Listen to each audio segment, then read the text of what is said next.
Okay, now you can hear me. Now you can hear me. The chapter's out. The chapter's out.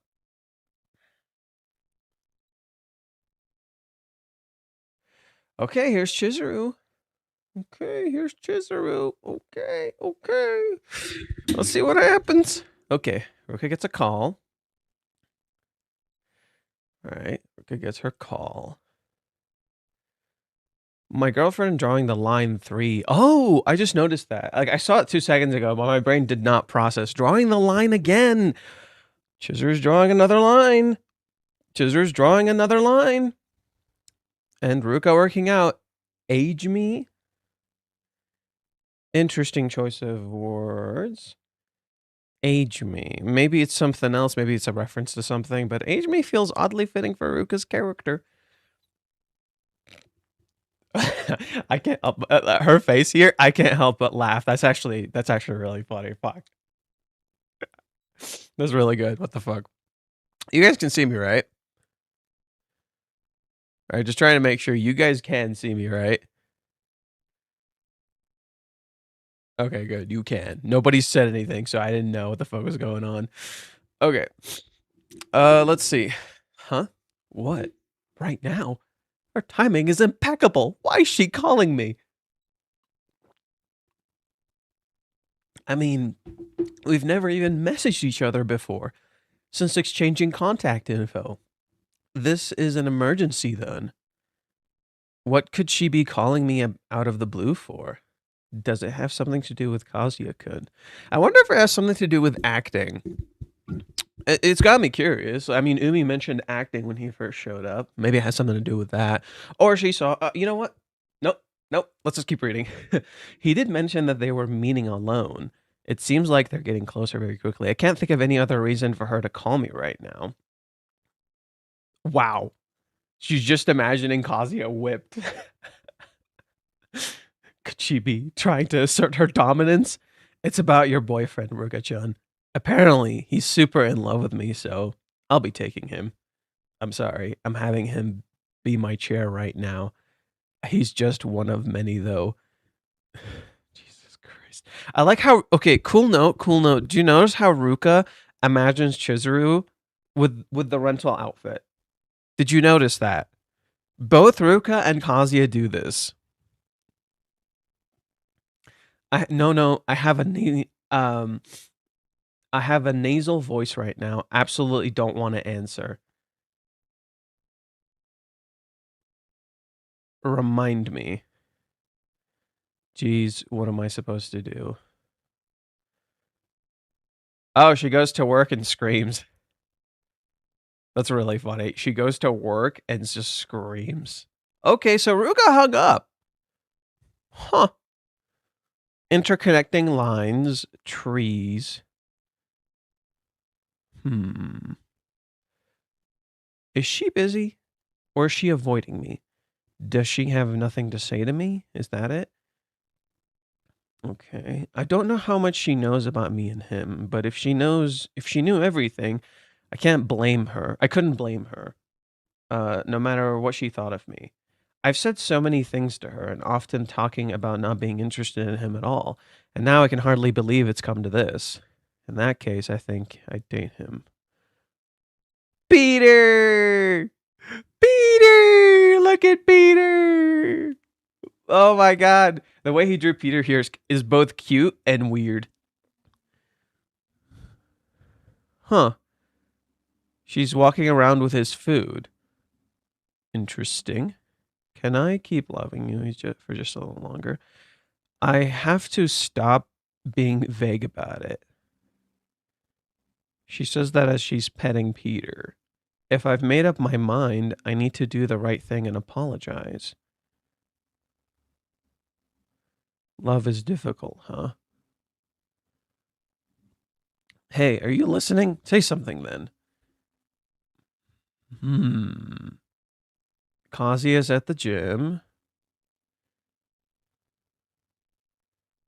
Look at him go. Okay, he's working out a lot.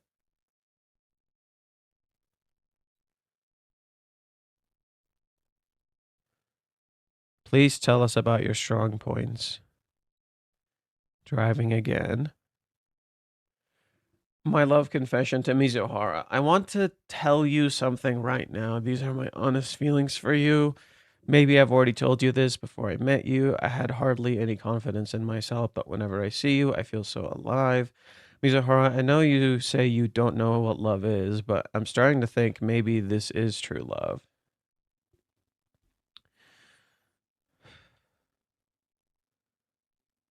I wonder if he's gonna work himself too hard and fall apart. Wasn't this my theory? That like Chizuru would work herself too hard and fall apart?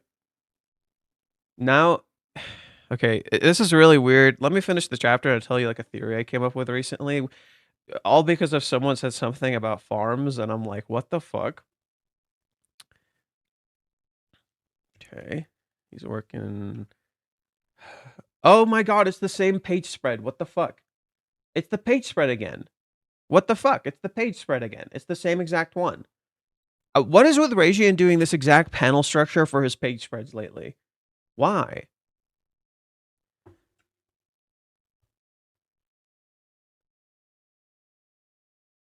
I wanted to. Oh, Chizuru said, I want to talk to you about something. Do you have time to call?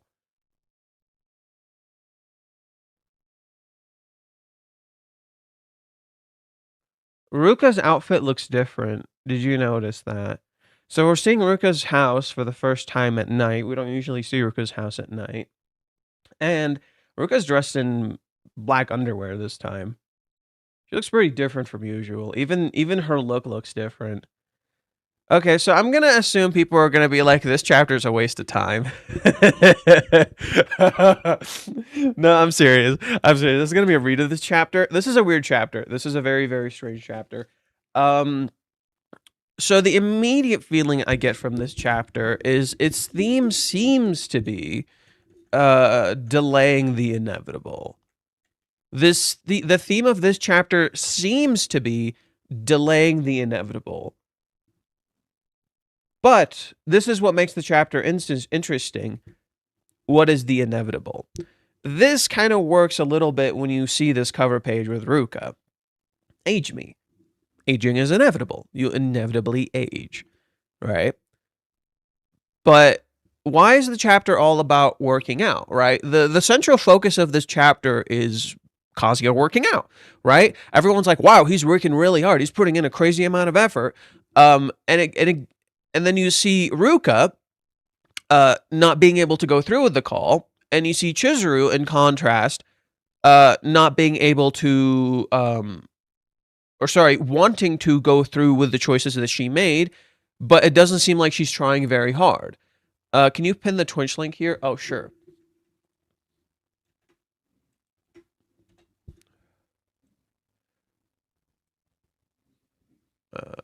Pin message. Okay. So another theme, a possible theme of this chapter could be working hard. Now, why is it called The Girlfriend and Drawing Lines Part 3 on chapter 430? That's a little interesting. Right, that's a little interesting. Why these choices? This is why like Rent a Girlfriend really interests me as a series. Like this chapter is a great example of this. It's one of those instances where you think to yourself, why? Because a lot of people instead just assume the why. You know, they just assume, oh, he's just doing this because he's wasting our fucking time. You know, that's the immediate assumption most people just come to immediately. For me, it fascinates me because it's like, well, you should have just had Chizuru and Ruka talk. Why don't you have them talk? And a lot of what makes it interesting for me is trying to figure out that why. You know, like I get into it, I'm like, okay, why does he not have them talk? For Ruka, it makes some sense. She wants to avoid it. A lot of people had this theory that Ruka was going to avoid the call. You know, I mean, she's in the middle of fucking crying. She's doing terrible right now. Instead of hanging up on Chizuru, she just puts it on remind me and she like covers the phone, right? She pretends the phone isn't there, right? And she says, geez, what am I supposed to do? I'm pretty sure this line is almost identical to the line that she had before, right? And I think at last chapter, while Ruka came to terms with the fact that she's not okay being number 2, this chapter, it's like, okay, but are you okay breaking them up?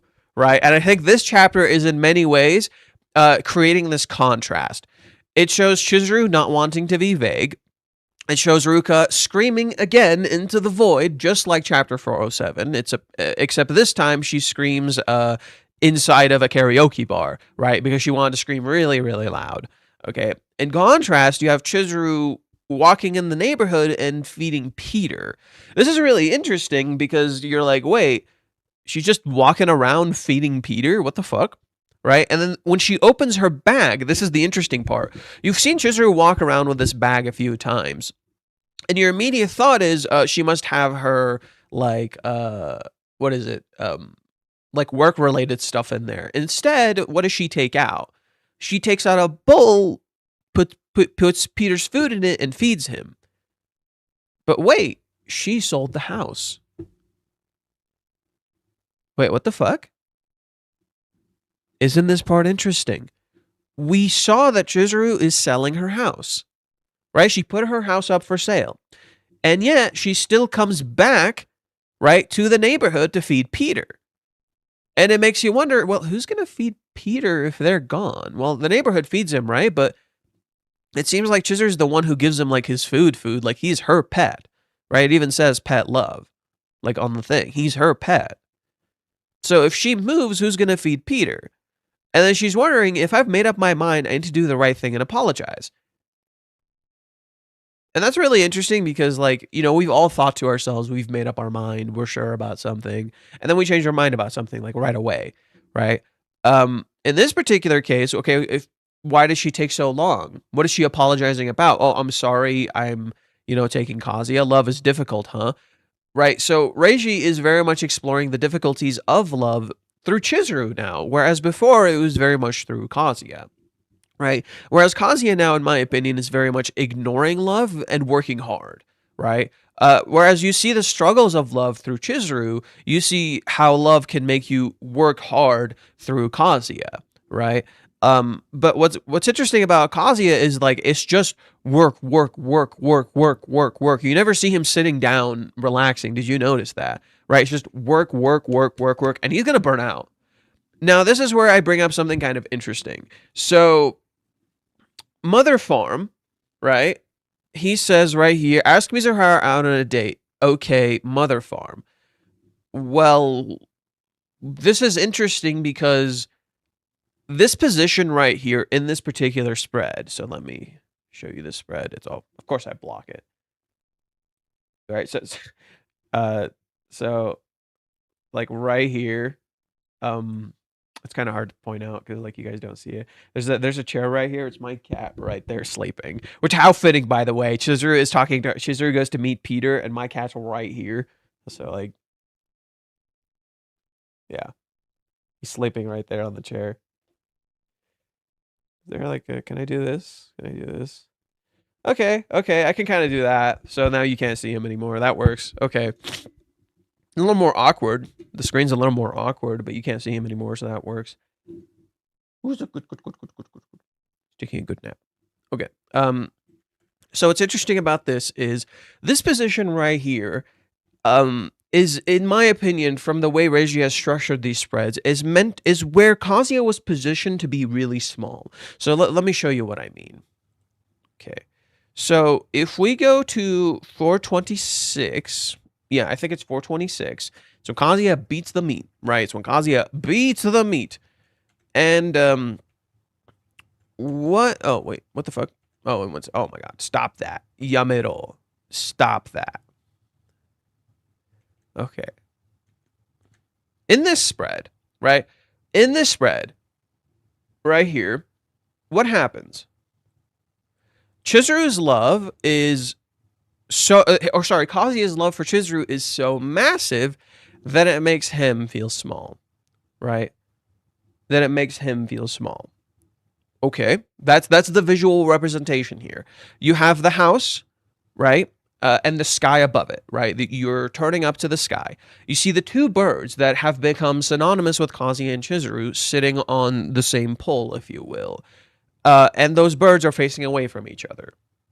Those birds, in my opinion, represent the dream, right? They represent, like, you see birds flying, right? You see birds flying. Birds flying represent like people. They represent freedom, right? When you see birds flying, they represent freedom.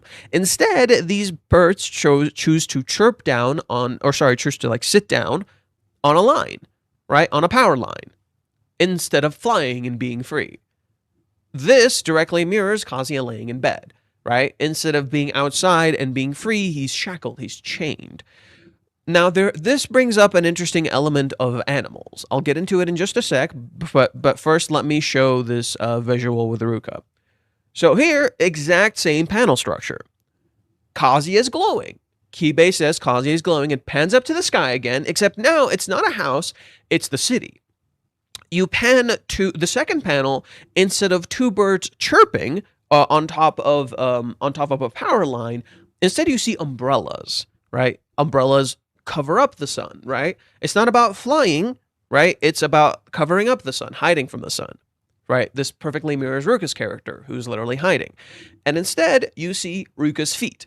Why Ruka's feet? That's a really particular panel. That's very strange. It literally shows how she is feels small and shackled, right? Where she's sitting, it literally says stiff. And she literally feels small right next to Umi. Umi makes her feel small, right? His glowing light around these characters makes her feel small. And that's really interesting, but it's positioned with Kazuya's light. That's what's fascinating about the visual here. Umi is literally in the spotlight here, right? These girls are fawning over him. And Ruka is literally shown in shadow. Okay? But the framing here is lying to you. It makes you think Umi is the one who's making Ruka uncomfortable, right? But in reality, it may very well be Kazuya. Because the light here, she's positioned below his light, right? She's positioned below his working effort, not because of Umi. Umi just happens to be there, right? Umi just happens to be there. But Kazuya is the one who's actually positioning her here. Because if she knew everything from Kazuya, she wouldn't be here at all. So the reframing is that Kazuya's position here literally makes Ruka feel small, right? She's literally positioned and framed in a way that makes her feel small. Her legs are stiff instead of spread out. Don't get horny over that. Shut the fuck up. That's not what I mean. I mean like walking and being free and being yourself, right? She's literally covering up her legs. Ruka's whole thing is that she wears skirts. She doesn't cover up her legs. And here she is covering up her legs, right? There's only a few instances where that happens. Another instance where this happens that's really interesting is Hawaiians. One of the only other times in the story where Ruka wears jeans is Hawaiians. That's interesting, right? And what did Ruka have to do in Hawaiians? She had to hide herself. She had to hide her feelings. Is it this one? No, it's the next one. Speak of the devil. Oh, look, it's Hawaiians. Speak of the devil. Oh, look, it's Hawaiians. Where Ruka literally hid her feelings. And Umi, when he shows up, he's literally pointing out her feelings to her without even trying to. He's literally just pointing out they're meeting each other.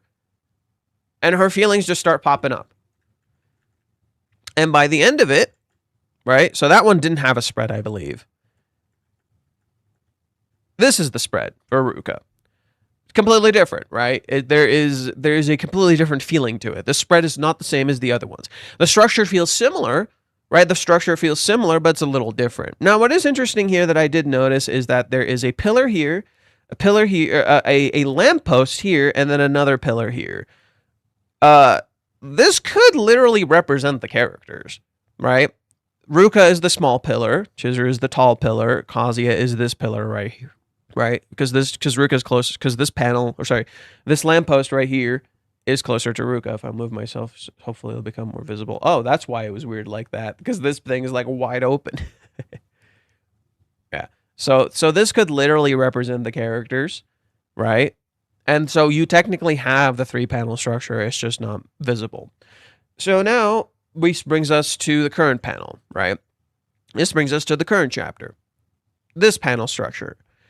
It's the opposite from what we've seen up until now. When it pans to the sky, it's night.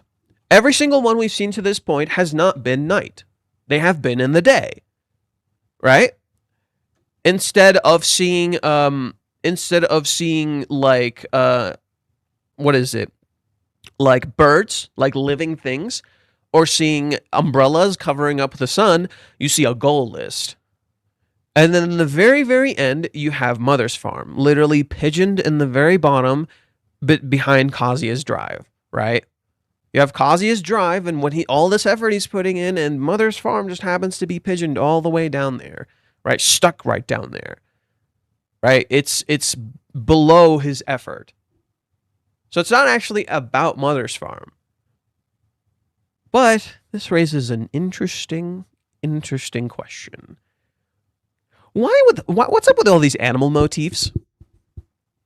What the fuck is up with all these animal motifs? And then I thought to myself, wait. What has farms and animals and might be relevant to this? Okay, children. Who here has read?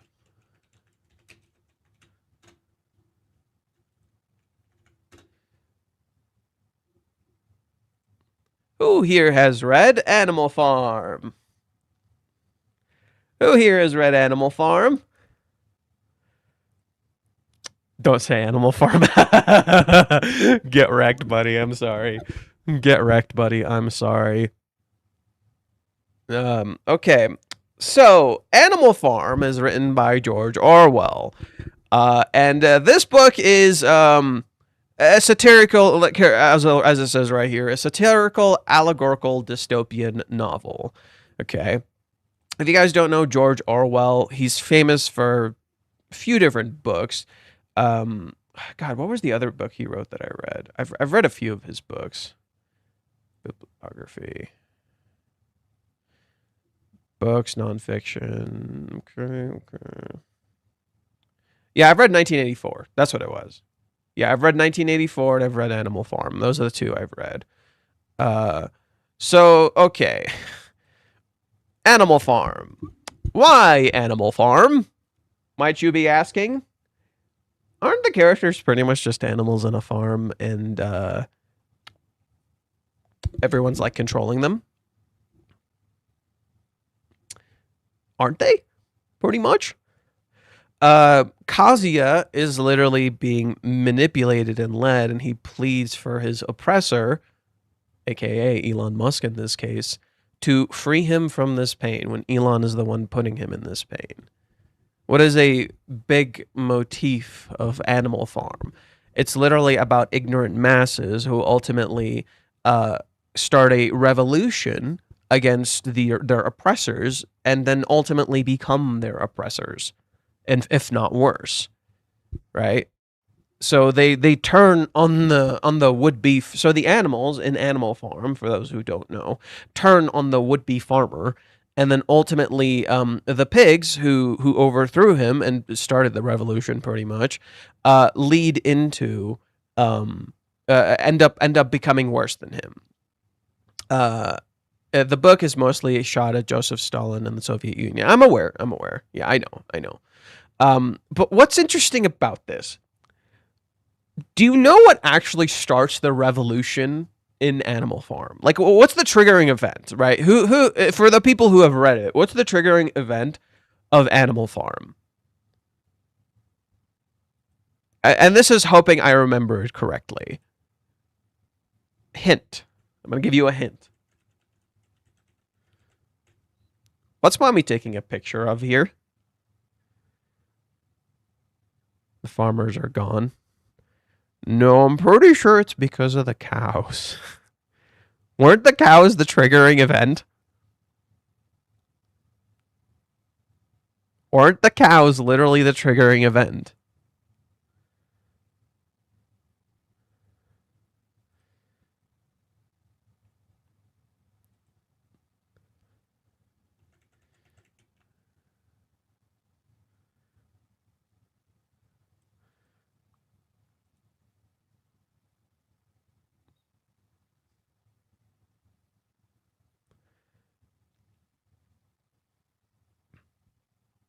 Bro. Bro.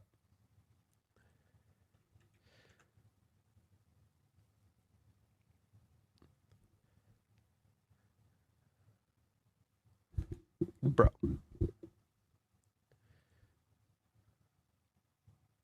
I'll double check it. It's been a while since I read the book, but here. Plots, narrative, blah blah blah blah. Okay.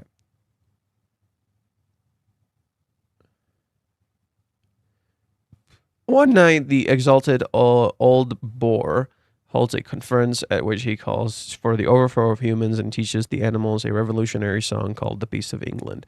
When old Major dies, two young adult boars, Snowball and Napoleon, okay, assume command and stage a revolt, driving out Mr. Jones and rename the property Animal Farm. The animals adopt the 7 commandments of animalism, a condensed version of Old Major's teachings. No, they don't say it. Yeah, they don't say like what triggers it, because they couldn't start it initially.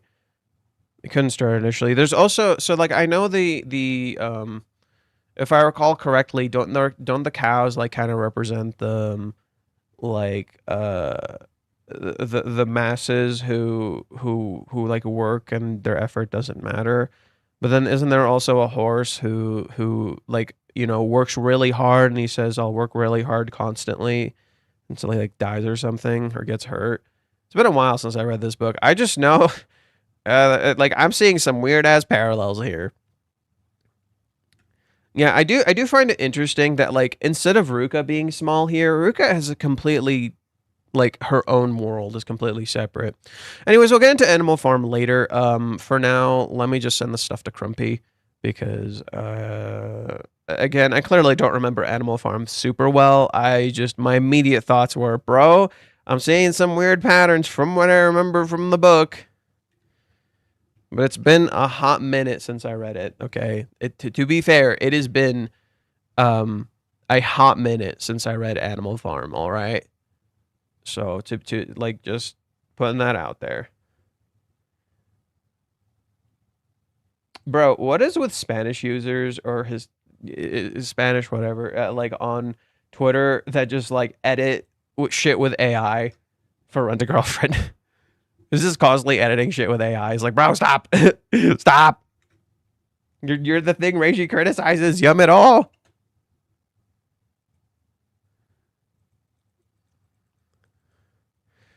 Okay.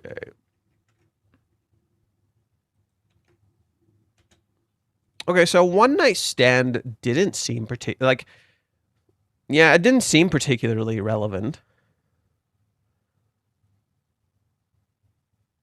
Okay, so her smile is driving him forward. Wait, it's the baseball thing, Houston. It's the baseball thing again. Houston, we have a problem. Wait, it's the baseball thing again. Houston, we have a problem.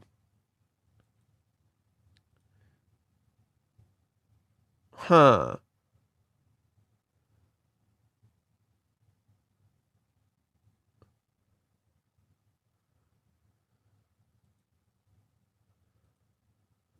Huh. Okay, I sent all the stuff to Crumpy.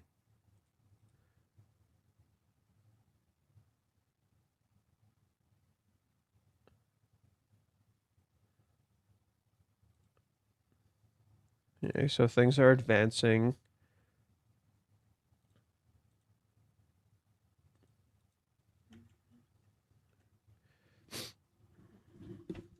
Let's see. The cows kicked the door of the store shed open with their horn because they hadn't been fed all day. Ah. Ah. Ah. Interesting. Interesting. That is interesting. All right.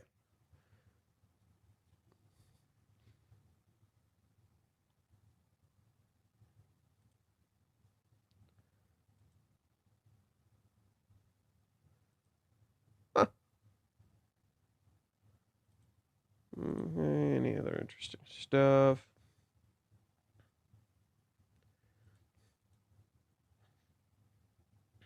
I kind of hope Kazuya doesn't end up buff. To be honest, I still hope Kazuya does not end up buff, especially like, considering what's going on in the manga. But if you think about it, Kazuya also hasn't been fed, if you will. Yeah, this is a weird chapter. I can see why people wouldn't like it. It's more of an interesting chapter rather than a plot moving chapter, It's one of those chapters you'll look back at and wonder to yourself, what the fuck was the point of this? But then once you actually understand what Reiji has been building up to up until now, it might make a lot more sense to you.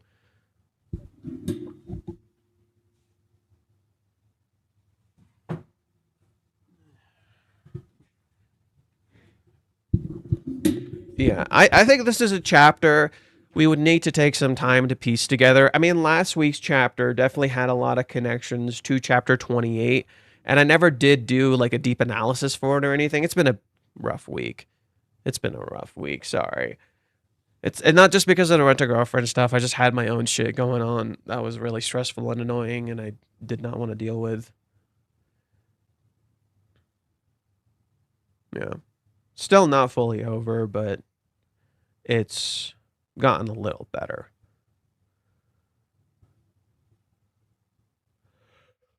Oh,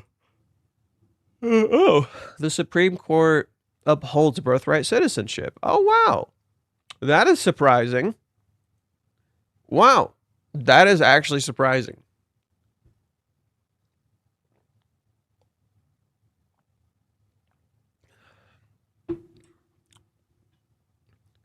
Yeah. Oh, I just realized something. I can't believe I didn't piece this together. Chizuru goes to feed. Bro, we're just talking about cows not being fed and then breaking down the door. Here's Chizuru going to feed Peter. But where's Chizuru meeting Peter? She's meeting him in a park. Right? Where's Chizuru meeting Peter? She's meeting Chizuru in a park. And that's really interesting because Umi and Ruka met in a park. Or sorry, they ended up in a park. That's interesting, right? So as Ruka walks out of a park, Chizuru walks into a park. And she goes to talk to Peter, who's not really here to talk to her. He's just here to eat, right? All right, she's just here to eat. Peter's just fucking here to eat, right?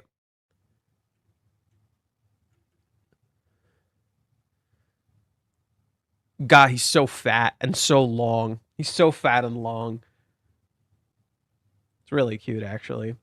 Here, give me a sec. I gotta turn off the cooling. The house is a little cold.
Okay.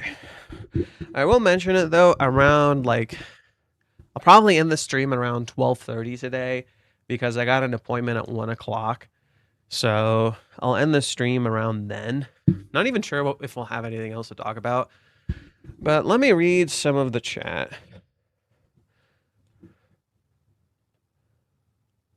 Jeez. There we go. And Cat's back. Hello, Cat. Yeah, maybe if I just turn the chair.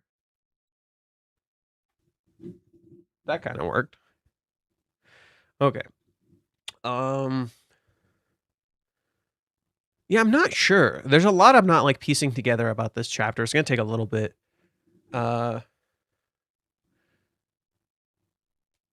All three characters are concurring stuff on the same day at the same time. Hmm.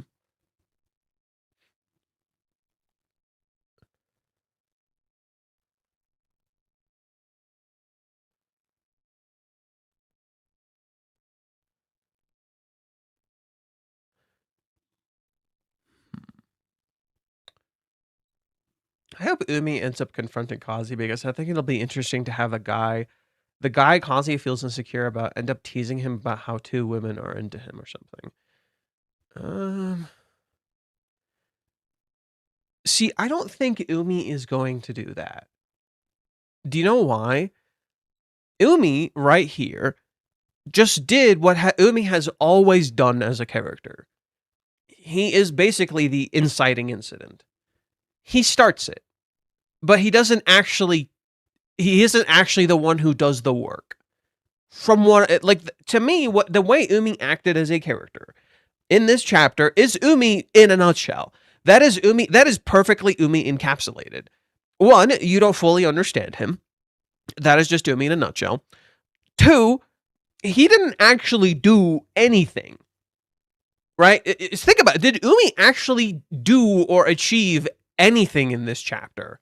Right? Or last week's chapter? No. All Umi did was make the characters come to terms with their feelings. In this particular case, he made Ruka come to terms with her feelings, and in turn, it became the initial inciting incident. Right? Chizuru happened to call perfectly at the right time, which was really interesting because a lot of us were like, "Oh, did Umi call her?" But I said my initial theory was that Umi did not call her. Right? But I need to stick to my initial theories. My initial theories are like on point. I don't know why. Like my initial theories are always correct, and then when I go to my like second theory, I'm like, oh, this makes more sense, blah blah blah, and it turns out I'm fucking wrong, right? Umi did not interact with Chizuru, right? Chizuru called on her own, right? But why now, right? What interesting timing? Why now? A lot of the story, kind of very like I think that's thematically fitting too, if you think about it, right? Why does Chizuru call Ruka right now? But that also raises a really interesting point. When she calls Umi to reject him and meet up with him, again, another incident of why now? And you constantly have that question in the back of your head. Why now? And we're not going to give you that answer, right? Like Razor's not going to give you that answer, not yet at least. But it sticks in the back of your head that like, okay, why is Chizuru acting now, right? She says, if I've made up my mind, I need to do the right thing and apologize. Is the right thing to apologize? Right? Your interpretation is that the right thing to do is apologize. Now, this is really interesting. When you look at Chizuru, look at the background, right? It's completely white, right? The background is completely white. She sees Peter eating and she pets him. And she feels kind of bad. But it makes you wonder, right? So the way she approaches Peter, I think this chapter is more about like thematic ideas, right? I think this chapter to me is more about thematic ideas. In particular, what the characters are doing and how that represents their mind space, right? Or what they're trying to do. Chizuru, just as she tries to call Ruka and Ruka doesn't answer, goes to meet Peter, right? She's intentionally going here specifically for Peter. She pulls out the food and feeds him, right? She's doing the right thing. She says, I have to stop being vague about it, right? Just as she goes to feed Peter, right? He's literally an animal. So is she just going to feed Ruka? Right? Do you see how her actions could theoretically mirror how she is trying to talk to Ruka? Right? Is she just putting off the right thing to do, and the right thing to do would be to feed Ruka? Is she feeding herself? Right? This is another interpretation you can have. If Peter is her, is she not just feeding her own ego that the right thing to do is apologize? Didn't Kazuya want to take Chizuru to Animal Farm? No, he wants to take her to Mother Farm. Not Animal Farm, Mother Farm. It's a real place. No. It's right there. It's right there. Here, yeah, there we go. Yeah, at the very bottom, right there. It says Animal. It says Mother Farm. Fucking even got me doing it. No, not Animal Farm, Mother Farm. So this is really interesting. For me, it's a waste of time. This should have solved a single page, not a whole chapter, but just me. Hey, man. Again, we've been or man, girl. Sorry, not sure. You know what? Hey, you. That just feels rude.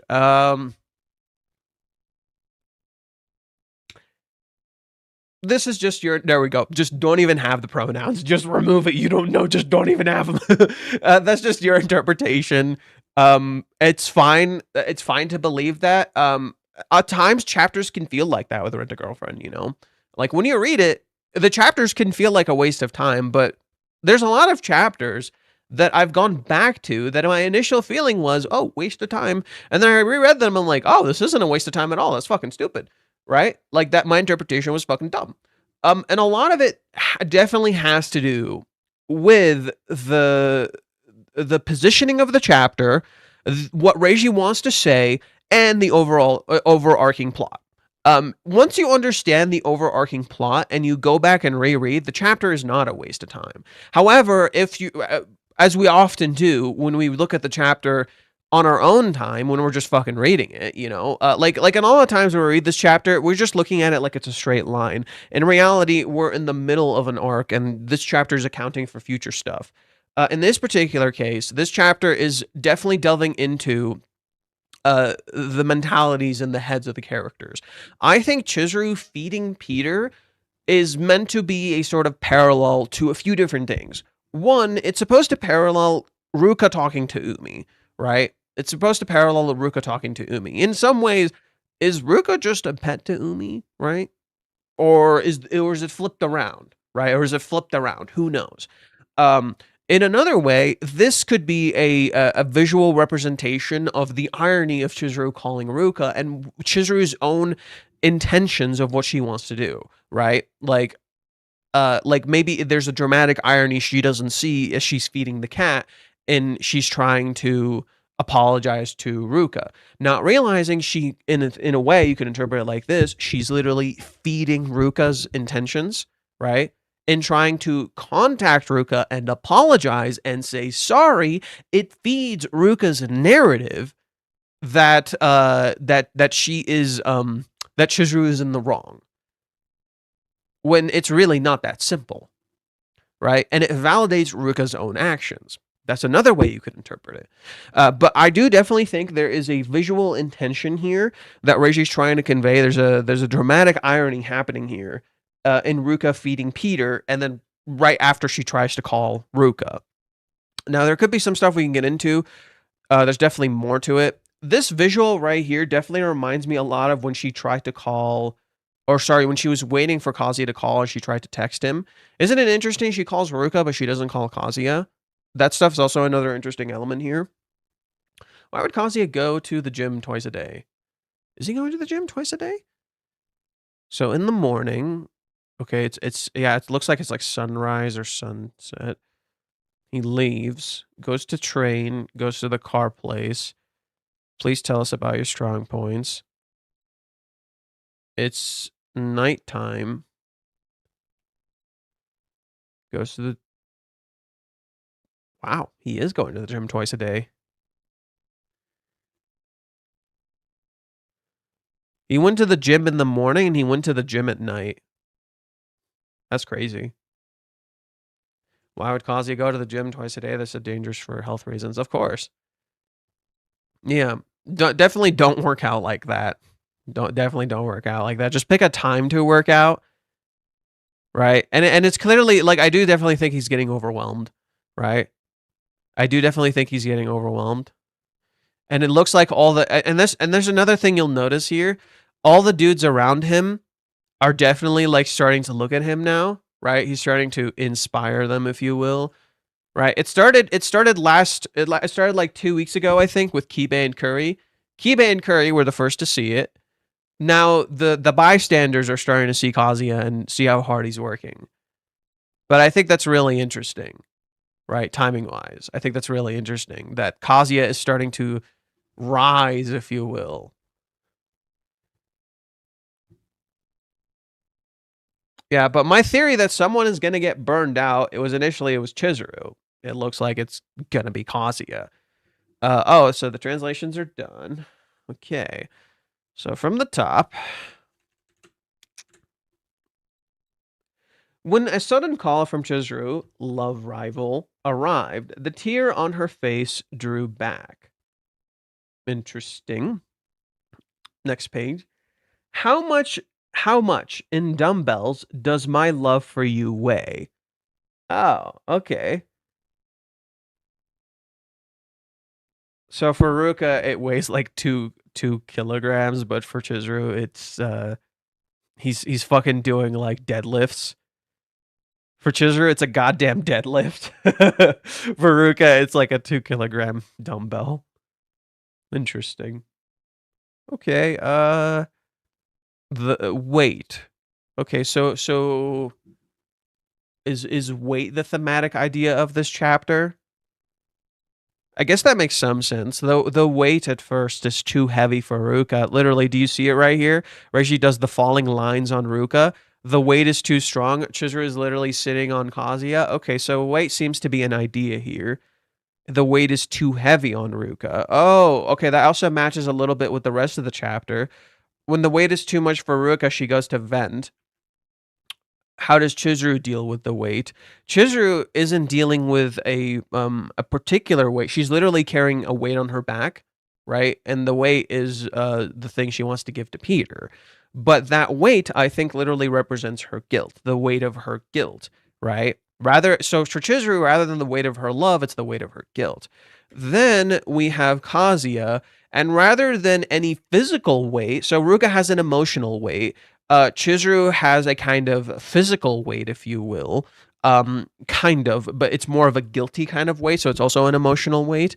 Whereas Kazuya is more of a burden, right? So there's a literal burden on him, and that burden is conveyed in these pages, and then it ends with Kazuya literally lifting something, right? He's literally lifting something, and it's the machine Minnie was on. That just came to me. It's the same machine Minnie was on, right? It's literally the machine Minnie was on. Bro, what the fuck? Okay, so this chapter's theme seems to be weight. Okay, that makes more sense than whatever the fuck I was saying. Okay. Those waving feelings are the same for both of them, but their thoughts and emotions for each other never quite reach one another. That's what it says here? Wait, that's what it says here? Wait, what's it referring to? I'm confused. For that last page, what's it referring to? I'm a little confused. Like between Ruka and Chizuru? Is that between Ruka and Chizuru? I'm a little confused. Those waving feelings are the same for both of them, but their thoughts, emotions, feelings for each other never quite reach one another. So Ruka's feelings for Chizuru are the same as Chizuru's feelings for Ruka? Or are they referring to... Is it vague by design? Is it vague by design? Yeah, between Ruka and Chizuru. Okay. But where does Kazuya fit into all of this? Right, where does Kazuya fit into all of this?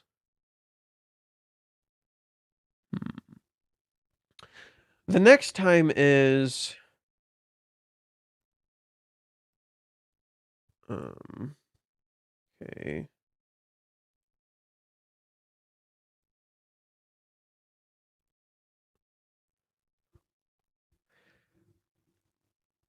Eating heartily, energetically, vigorously, working hard, enthusiastically, bulging muscles, welling up of strength and courage. That connects to every single thing in this chapter. What the fuck? Eating heartily. That's literally what we see fucking Peter doing. Energetically, vigorously, working hard, enthusiastically. That's literally what Kazuya is doing.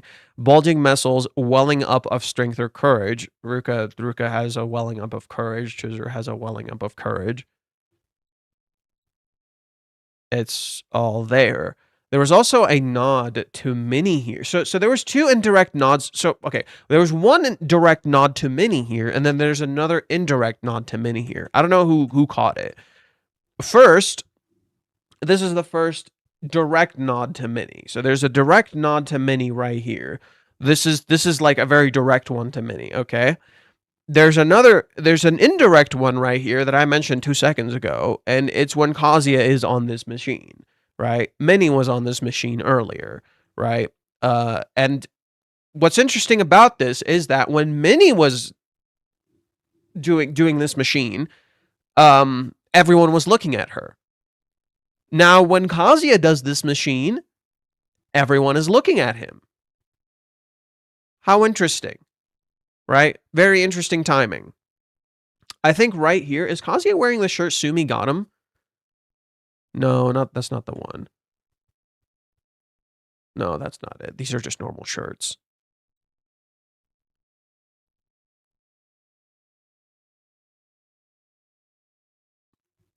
Interesting. Okay, this chapter feels more like the start of something. This chapter feels more like the start of something. Right? Yeah, this chapter feels more like, okay, we're going to start something now. So Kazuya became a poser like Minnie. No, like Minnie, he's catching attention. Because even though Minnie is a poser, she's still grabbing attention. So in a sense, she's not a poser. She's still grabbing attention. She's doing something right. So less the poser and more his efforts are grabbing people's attention, right? And these machines and the things that he's doing is allowing people to see that effort, right?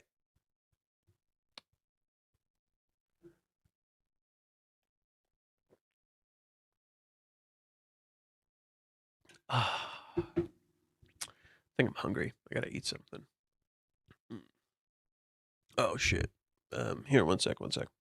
Turn off the camera.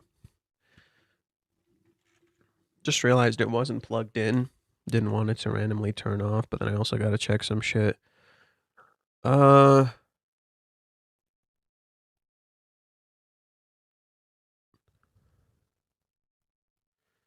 going on?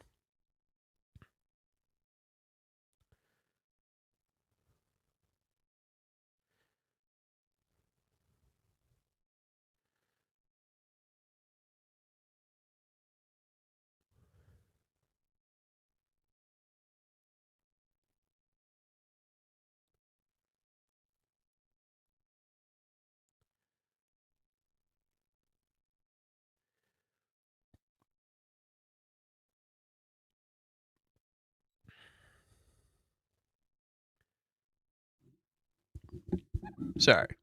Be back in a sec, gang. I'm right here.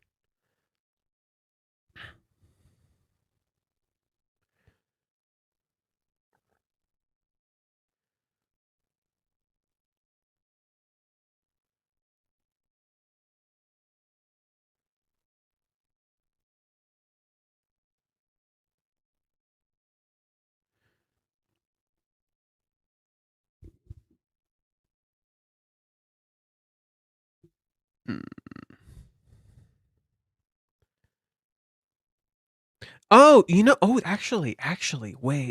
Sorry.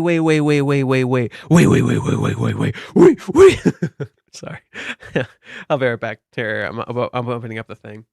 I just had a theory.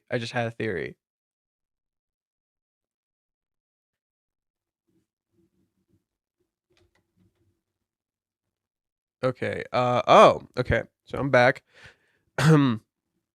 So a thought just crossed my mind. I was reading something on Twitter really quick. A thought just crossed my mind. Someone said, it's nice to see Kazuya's good side. And it just all clicked for me. Kazuya, throughout the cohabitation arc, we weren't really seeing his good side very much, were we? Right? In the cohab, a lot of people weren't really seeing Kazuya's good side. A lot of people don't see Kazuya's good side, right? Like, that's a reoccurring thing on social media. People just don't see Kazuya's good side. And yet, what have we constantly been getting a lot of in the past, like, 2 chapters or 3 chapters or 4 chapters? Kazuya's good side. Look at how hard he's working, right? Look at how goddamn hard this dude's working. All for that goal. All for that goal. All to go to Mother's Farm, right? Everyone dismisses Kazuya's effort. But when framed in a very particular way, everyone starts seeing Kazuya's effort, right? Right? When Kazuya really puts his back into it, everyone starts seeing it. Right? Everyone, like, the dude's like just staring. They're like, wow, look at this guy working hard. When a few chapters ago, right? If we go back like maybe 10 chapters or something, maybe 6 chapters at most, you'll see people thinking Kazuya is fucking stupid. Right? You'll constantly see people thinking Kazuya is fucking stupid. Right? You'll see these bystanders just doing whatever, and Kazuya freaks out. They're like, oh, he's such a fucking idiot. And then now it's the opposite. And now it's the total opposite. They're all just like, wow, look at how amazing Kazuya is. Right? You see it here. You see it here. It's taking the bystanders that you have understood for so long and reframing them. What does Reiji generally do with the bystanders, right? So Reiji just did, oh my god, dude. Reiji just did something in this chapter that called the audience the fuck out and no one noticed it. Okay, so for those who are like, this chapter serves no purpose. I'm sorry. For those who are like, this chapter serves no purpose. Reiji literally just did the thing where, like, everyone's like, oh, the bystanders are so stupid. The bystanders are so stupid. They're always like staring at the girls, right? Here's Reiji taking the bystanders and reframing them. This entire chapter, I think, has this like reframing going on in it. And it's all leveraged around weight, right? There's a reframing happening in this chapter leveraged around weight. And rather than guys staring at the girls are completely alone, right? Rather than guys staring at the girls are completely alone. In contrast, Kazuya is constantly surrounded by people. And all these people are like looking at him. They're seeing how hard he's fucking working, right? But Kazuya is stuck in a particular path, right? Kazuya is going in a very particular path. The train tracks only has one direction. The car only has one direction.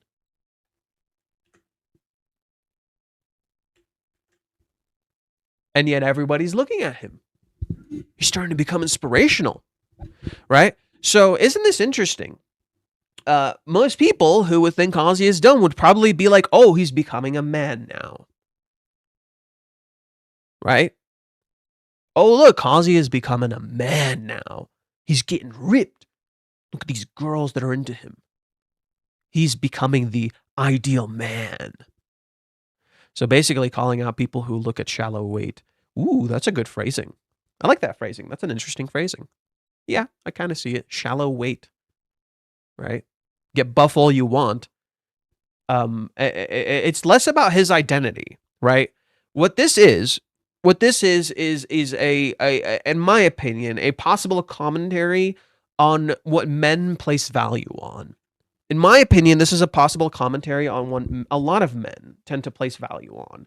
A lot of men, and this is just a cultural thing for men, regardless of what country you live in.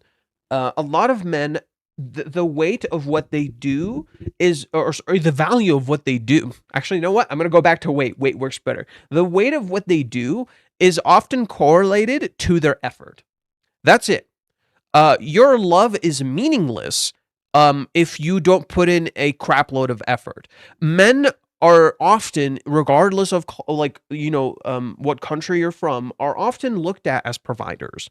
So when they see a guy putting in a crap load of effort, they're like, wow, he's working really hard. right? He must really care about the thing he wants to do. Regardless of what culture you're in, like that's a thing a lot of people can understand. If you just read like a sports anime and you see like some dude working like fucking crazy, you're like, dude, what a man. What a man. He's working so fucking hard. He's getting ripped. And the reason we often understand this is specifically because it's a literal physical effort that you're seeing. Whereas the emotional effort men put in, people don't see. You know, the emotional effort that men put in, people tend to not to see. We often see physical effort, right? We often see the physical toil of someone, but oftentimes your emotional toil is very much ignored as a man. In contrast, what do you see happening with Ruka and Chizuru?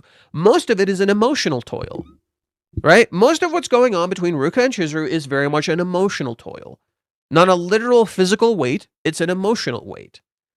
Whereas with Kazuya, it's very much a physical weight. So for Ruka and Chizuru, it's very much an emotional weight. For Kazuya, it's a very physical weight. They're flipped. And yet, I would argue that both have equal kind of significance. And at the same time, maybe these things should be flipped a little bit. If that kind of makes sense. Kazuya's emotional struggle is ironically what should be the focus. Whereas maybe Chizuru's physical struggle should be more of a focus, and she doesn't realize it. Same with Ruka, right? And this is interesting, right? Kazuya is literally like sitting, and Ruka is Chizuru is a weight on him. That's how Ruka visualizes it. And what is Kazuya doing? Kazuya is lifting weights specifically for Chizuru. In some ways, Ruka is right, and in some ways, Ruka is wrong. There's a lot of visual storytelling happening here that's correlated to certain elements of the narrative. Shit, I'm getting a little hungry. I might need to eat before we keep going. So maybe I'll just grab food and I'll eat it here or something. And I can read some of the comments. So just give me a sec to grab some food. I'll be right back.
Okay.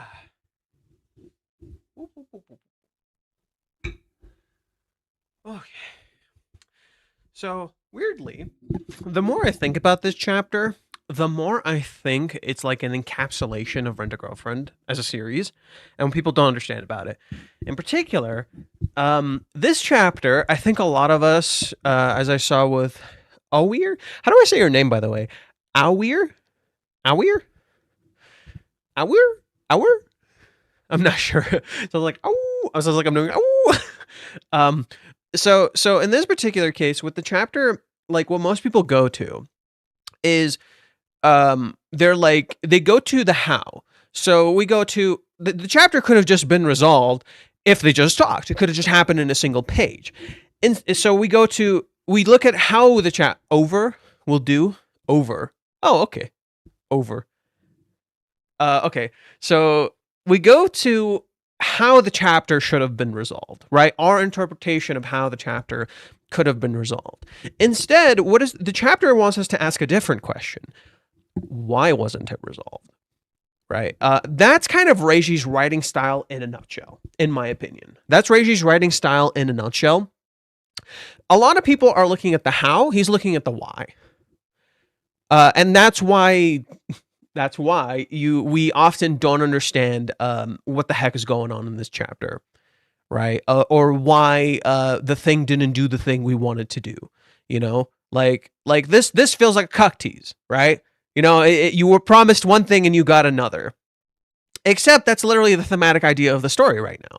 It's like we are constantly being promised things, and that's Rent a Girlfriend in a nutshell. It's like the false promises we keep getting, you know? And it keeps telling you over and over, stop looking at what you're being promised and look at what you're probably going to get. That's kind of Rent a Girlfriend in a nutshell. Stop looking at the promises and look at what you're actually going to get. And not in the sense that, oh, you're not getting what you want, or the story's lying to you constantly, or Reiji's just resetting the narrative constantly. No. He's literally asking you, look at your expectations and look at what's actually there.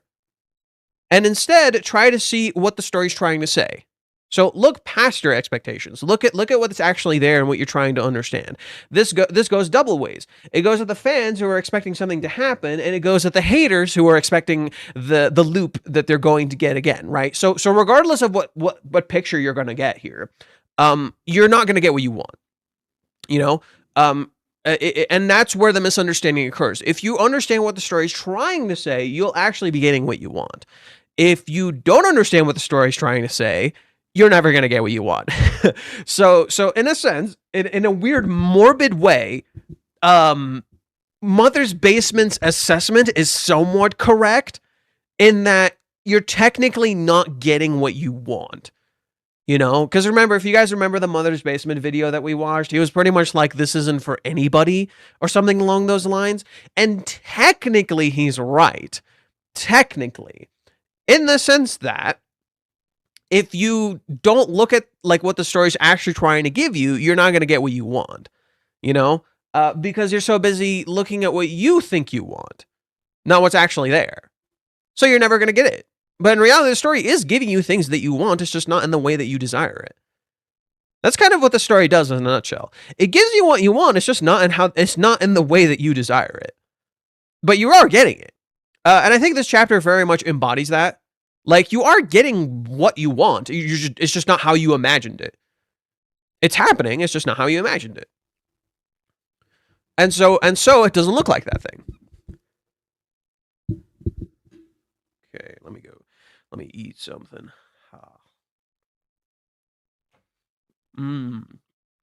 Food. Okay, so let me read some of the comments.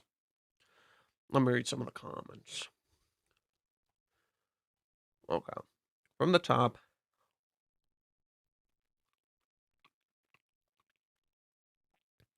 My cat knocked over a wine bottle in its yard. Hopefully I'm back in time. I gotta go clean this. Oof. Okay. My morning is officially cooked. Please save me, Reiji. Let the chapter rock my world. Bro, tell me about it. Sometimes my mornings fucking suck too. The past week has kind of like sucked for me. I'm not gonna lie. When are you getting the sub button on Twitch? That's what I'm trying to do. I'm trying to have 3 viewers on Twitch constantly, so that way I qualify to get the sub button. That's literally it. I'm trying to just qualify to get the sub button. That's why I'm pushing people to go to Twitch and be like, hey, we need at least 3 viewers on here. Here, let me see. Let me see if I qualify at all.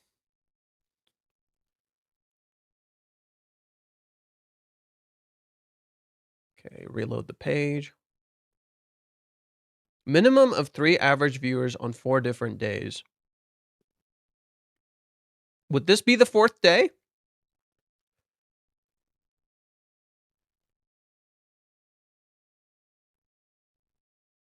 It doesn't seem to be counting anything. But would this be the 4th day? That's weird. Need people here. Speak of the devil. It seems like there's 4 people here. From what I'm seeing, it seems like there's 4 people here. That's weird.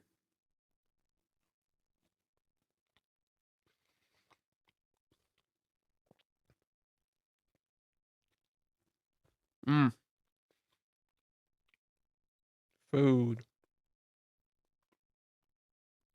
Dude, cat is just knocked the fuck out. There's a bot? Oh, there's a bot.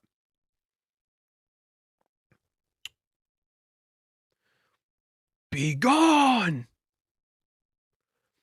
You know what I need to add? I need to add, so there's the one particular scene in Kingdom Hearts that I fucking love. We'll get back to, don't worry, I'm not gonna go into a full tangent. It's just one particular thing I wanted to share that I fucking love.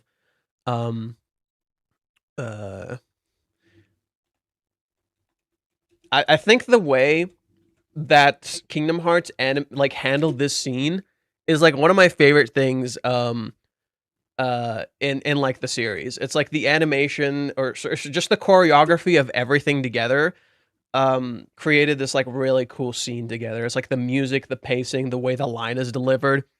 Peak fucking cinema.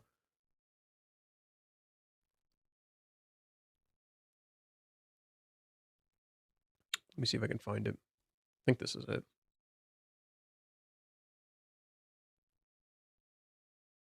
If it'll load. Right, I need to get, the reason I mention this is because I need to get this emote.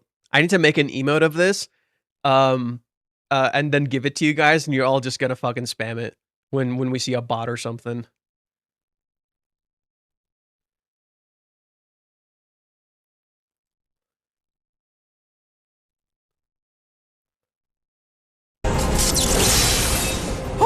Oh no! Are you? Be gone! Be gone! The line delivery is so peak. Be gone! Music kicks in. Gets into fight stance. Be gone! Fucking eyes glow. Dude, I gotta make that into a goddamn emote. Be gone!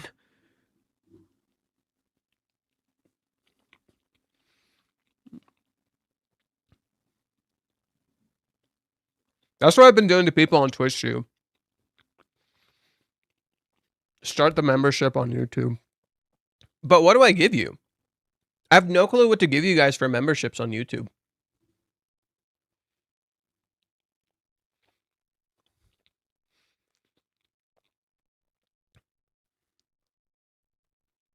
I guess I gotta really start working on it.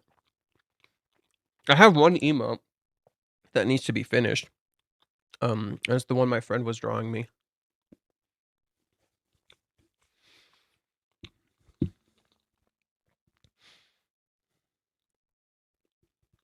And so I guess that could be a starting point.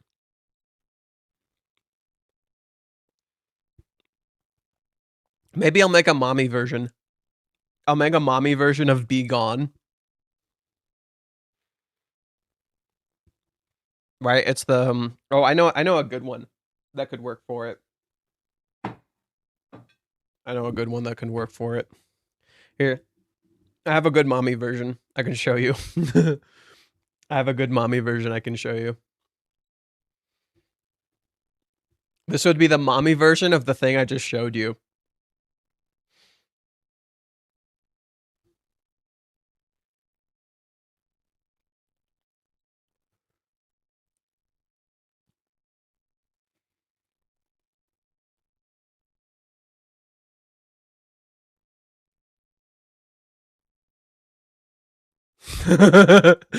Be gone. just mommy, be gone.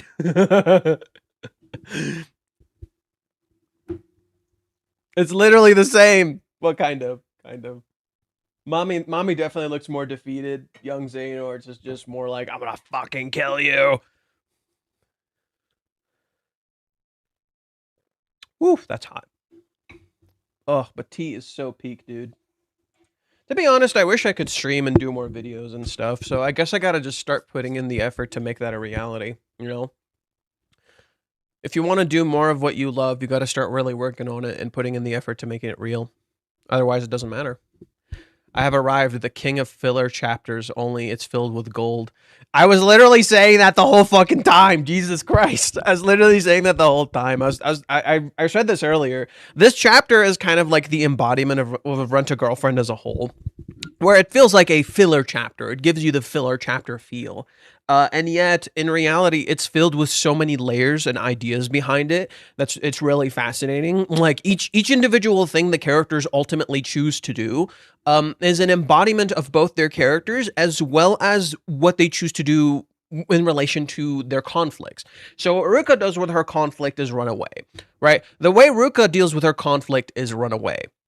The way Chizuru deals with her conflict is trying to feel useful. Right? So Chizuru tries to feel useful with her conflict. So instead, she feeds Peter, right? That's how she deals with her. So look at this. Bro, this is what happens when you eat. You can fucking focus and your brain starts giving you good ideas. Right? This isn't what I was saying earlier at all. This is not what I was saying earlier at all. This is like completely fucking different. It's completely fucking different. Right? Completely fucking different from what I was saying earlier. Bro. Yeah. So with Chizuru, the way she tries to do it, she tries to feel useful, at least useful to someone else. I gotta go, huh? Sorry. It's okay. Have a good day. Have a good day. Don't worry about it. Have a good day, dude. Take care. You can watch it later. You can tune in for another stream another time. No worries. Bye-bye. Have a good day. Okay. So yeah, Chizuru tries to feel useful. And then what does Kazuya try to do? He tries to self-improve.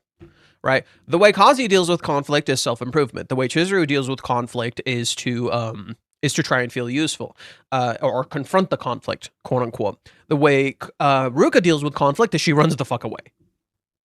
Right? The way Ruka deals with conflict, runs the fuck away. Doesn't want to deal with it. It's too much right now. And to be honest, I can relate to all of them. I can relate to every single one. There are times where I've run from conflict and I did not want to fucking deal with it. There are times where I was like Chizuru, I wanted to feel useful to someone else, but it keeps like haunting you. It doesn't fucking go away. And there are times where I've worked on self-improvement, just like Kazuya, and again, the conflict is still there. It's not gonna go away. Yeah, the mini reference connects to food, where the machine connects to effort. For the dual mini reference. Well, there's a third one. I mentioned this earlier. There's a third one. The machine Kazuya is working on right here, same exact machine Minnie was working on when they first started lifting. Same exact machine, like straight up. And then people are looking at him just like they were looking at Minnie, right? And then right as he lifts it, exactly like Minnie. This whole thing is a big reference to Minnie. The train, ironically, is less of a reference to Minnie and more of a reference to Ruka. The train is a less reference to Minnie and more of a reference to Ruka, because trains are Ruka's whole thing. Trains are literally Ruka's whole thing. She in her birthday chapter, it's literally a train chapter. It's a chapter where she asks Kazuya what train route he would take, and he took a completely different route from her. And she says she would take the long route because she wanted to see the what is it? The cherry blossoms. She wanted to see the cherry blossoms, right? And so she's like talking about how the long route is sometimes worth it and stuff like that. So they literally have different perspectives on the trains. The train tracks literally represent the route Ruka wants to take, and yet you are literally confined to the train tracks. You only have one destination. You cannot escape that destination. So this thematically very much matches Ruka's character significantly more than it does Minnie's character. Minnie is not a character tied to train tracks. Minnie is a character that is literally a wild free ride. She is a crazy free ride. She's not tied to trains. If anything, we actually never see Minnie on trains. Has there literally the first chapter where we see Kazuya and Chizuru get on a train together, Minnie bails. Did you notice that? Minnie is literally the anti-train. She does not ride trains. She does not confine to herself to any particular route, right? Minnie doesn't ride trains. That's not her thing, right? She probably rides them like off screen, like probably, like of course. You live in Japan, dude. You're probably riding a fucking train, right? But we never see Minnie get on a train, right? Trains are not associated with Minnie's character. They are associated with Ruka's character. Doesn't the chapter title make us go back to chapter 395 because of the name? Yes, it's directly connected to chapter 395, where Chizuru met Umi and rejected him, right? It's directly connected to that. The difference being, whereas Umi met Chizuru, Ruka didn't. Whereas Umi met Chizuru, Ruka didn't. And again, it establishes an antithesis between Ruka and Umi, or a contrast between Ruka and Umi's characters. They're not the same. They may appear the same, but they're not the same. They're very different characters, right? There are absolutely similarities between them, but they are not the same. Whereas Umi actually went to meet Chizuru, Ruka avoids her, right? And if the way we understand Umi is supposed to be like, like Ruka's character, then this, without a doubt, proves us wrong. So this chapter is very heavily informed by, ironically, those chapters, right? It's very heavily informed by those chapters. But it also creates a contrast between Kazuya's calls with Umi and Chizuru, right? It also creates a contrast between those. That's really interesting. Chizuru is right now kind of feeling what it's like to be ghosted. Is she busy? Is she avoiding me? Does she have nothing to say to me? Is that it? Hey, Chizuru. Remember how you ghosted Kazuya? Remember how you ghosted Kazuya? How does it feel? And that's it. Ruka. What Ruka has been doing as a character, right? So this chapter avoids the problem. This chapter avoids the problem. That was my initial assessment of the chapter. It's avoiding the problem. That's exactly why it's so brilliant. The thing you don't like, that it's avoiding the problem, is the point.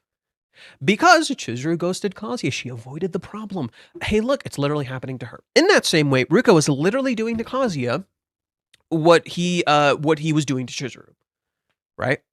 Or he was afraid to do to Chizuru in some ways, right? Ruka is the solution disguised as the problem, right? In my opinion, that is my read on Ruka's character. She is the solution disguised as the problem. So, what's going on with her here? Just as she reflected back at Kazuya, his desperate need to be with Chizuru, the way she's reflecting back at Kazuya, like the way Chizuru was acting. She's making Kazuya understand how Chizuru was feeling, right? Now she's making Chizuru understand exactly how Kazuya was feeling. That's literally how it starts. With the moment we flip to Chizuru, every single thing she says is what Kazuya was thinking when he was getting ghosted. She's making Chizuru understand what it's like to be ghosted.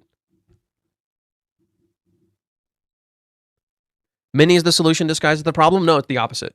Minnie is the solution. Minnie is the problem disguised as the solution. Ruka is the solution disguised as the problem. They're flipped. No. Minnie is the solution disguised as the problem. Oh, sorry, fuck. Minnie is the problem disguised as the solution. It's the opposite. Minnie looks like the solution. She's not the solution.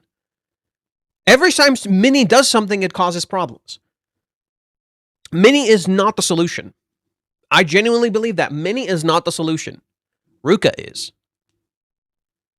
Ruka is the real solution. Minnie is not the solution. Minnie constantly, like literally, every time Minnie says something, it's the solution we want. Every single time Minnie says something, it seems like the logical solution. Your mind, yep, she got a point. She right though. This is why she's best girl. This is why she's best girl, bro. Minnie's best girl because she says exactly what I'm thinking. Right? This is the correct solution. This is the solution, brother. And it's fucking stupid. You fell for it hook, line, and sinker. Because you're fixating so much on trying to get a solution, you're not recognizing the only way you can truly get a solution is by dealing with the problem. If there is no problem, there is no solution. If there is no problem, there is no solution. The problem is, Minnie is creating problems. And she's giving them her own solution. Who's best girl otherwise? Best girl for me is Chizuru. Without question. Never changed. From the start of the series, never changed. I've been rating this series this whole time. Ruka is an assaulter. Ruka is probably third place for me. I think Ruka is great. Ruka is a kid, like unfortunately for you guys, I look at Ruka very differently from you. I think when people see things like sexual assault, they're very blinded by it. And I find that very strange in a world where we seem very chill about motherfuckers killing people. You know, I think we take sexual assault much more seriously than someone literally taking a life. And that is badonkers to me. I don't fucking understand that. I don't fucking understand that. I don't get it, man.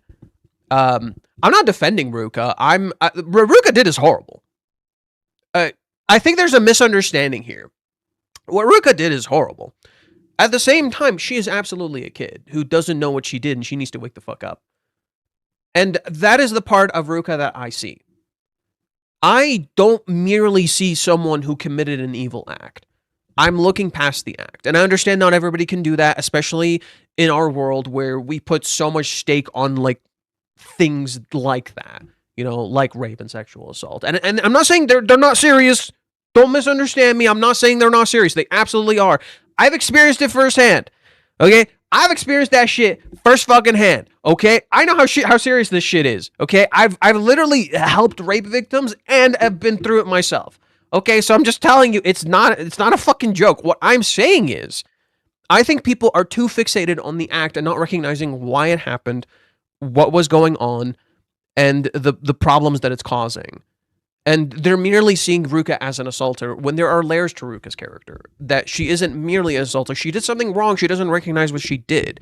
And that's where, like, I think people don't understand that someone like Ruka needs help. And she can be reformed and she can be changed. But she needs help. But if you actively treat her like a villain, she will become worse.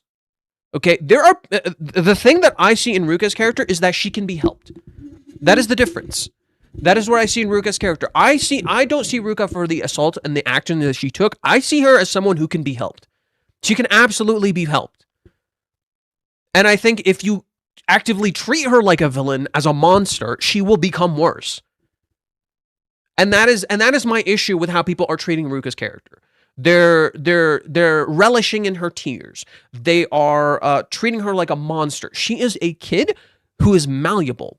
And she did something wrong and she doesn't recognize it. If you can point out what she did is wrong, if you can hold her accountable, but at the same time lead her to a better path, that is a much better solution than like demonizing her and treating her like she's completely irredeemable. And there are irredeemable people, absolutely. There are people in our world who like have gone too far and taken absolutely no accountability for any of their actions, and they become horrible people. And that's, I think, what people are associating Ruka with. We're associating Ruka with these evil people who have done evil things and gone away with it their entire lives, and there were never fucking consequences. But unfortunately, we're pinning that on Ruka's character. That's what I'm seeing. Ruka bumped up in my list of characters that I actually genuinely like because I started seeing her for her and not simply her actions. While at the same time, I'm also recognizing her actions are terrible. Right? That's what I'm seeing. That's why I don't judge Ruka the way other people are judging Ruka. That's why I'm not okay with it. And I think that's what Reiji's writing. In my opinion, that is what Reiji is writing. He's writing a character who did something fucking awful. Doesn't know she did something fucking awful. Oh, look, it's Chizuru. Right? Chizuru's done bad shit to Kazuya in the past, and for a while she didn't know she was doing something bad, and she had to come to terms with it. Chizuru is the solution to Ruka's problem, coming to terms with what she did wrong, learning to atone, but at the same time, Ruka is the solution to Chizuru. Ruka is the solution to Chizuru in the sense that you gotta be more selfish, dude. You can't constantly try to be selfless. That's why I'm saying Ruka is the solution to Kazi and Chizuru. Kazuya and Chizuru are not being selfish. They are being incredibly selfless constantly. They're putting their feelings aside for each other all the time, for other people constantly. Whereas Ruka is the embodiment of selfishness. And that is both destructive and ironically also the solution. That's why I'm saying Ruka is the solution disguised as the problem. She is the thing they need to start doing, but just not as extreme as her. Right? They need to incorporate her selfishness into their relationship. Otherwise, it's never gonna fucking work. At the same time, they need to call each other out for their selfish behavior, just as they need to call Ruka out for her selfish behavior. It's genuinely brilliant. It's amazing fucking writing. Like, that's why I like Ruka's character. That's why I'm choosing not to see her purely for her actions. Her actions are horrible. Abso-fucking-lutely. What she did is genuinely heinous. Just as what Mommy did is genuinely fucking heinous. Oh, look, that connects too. Mommy's actions are also incredibly relevant to this. Mommy is in many ways the flip of Ruka, right? Mommy does not know how to come to terms with the horrible actions she took. Ruka doesn't even realize she took horrible actions, and she's afraid of crossing certain lines and doing horrible things. And yet, she has to ultimately choose to be selfish. You can't escape this forever. You have to confront it, right?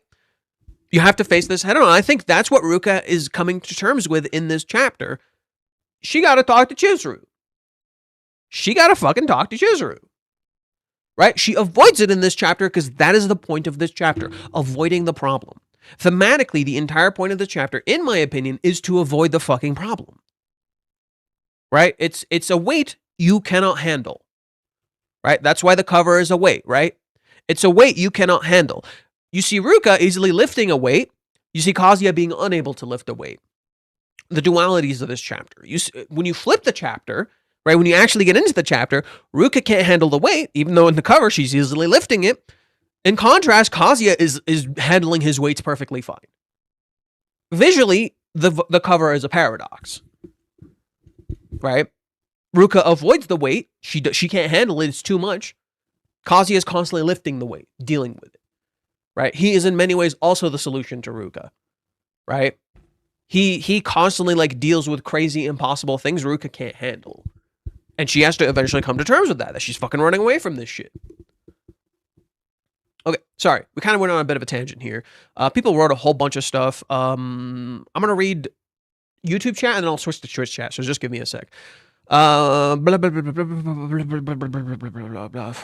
hope you're doing better, Bulver. This week felt longer than usual. Yeah, I said that. Yeah, I agree. Call may also be a callback to Joy Polis with Mommy calling Kazuya's phone mid-date. I see that.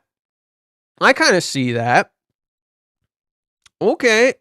Not quite the same, because this is the end of her interaction with Umi, whereas with Kazuya, it was literally in the middle of a date, and Kazuya chose to ignore it. There's absolutely a similarity, because there's a parallel between Mommy and Ruka, but I haven't quite pieced it together, because we don't know the whole point of that call. The whole point of that call is, do you still love me? It seems like that was the point of the call that Mommy made with Kazuya.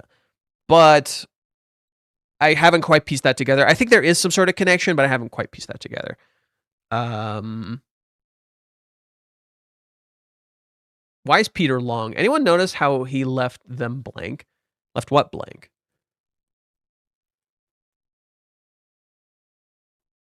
Munch, munch, munch.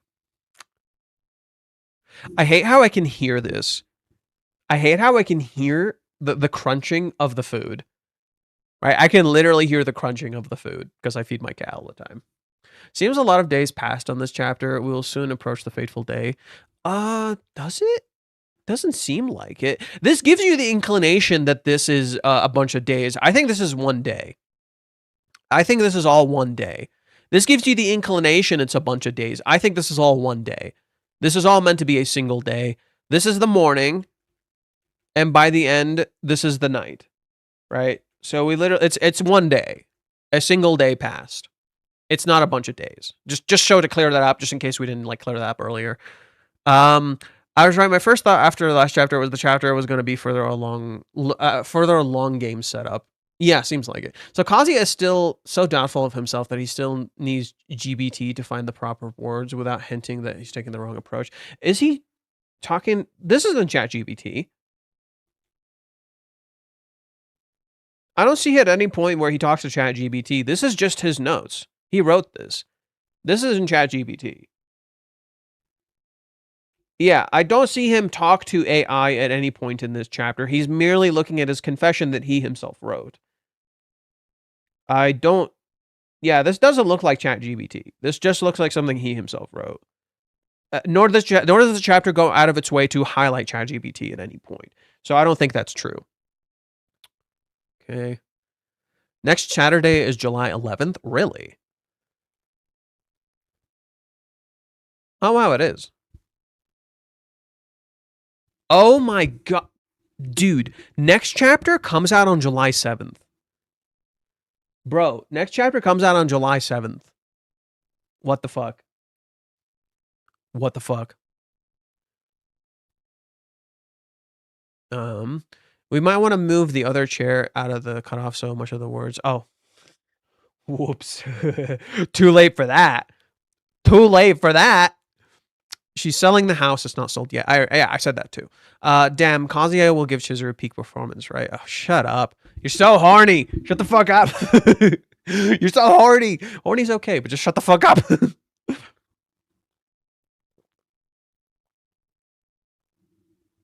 Oh, dude, T is so peak.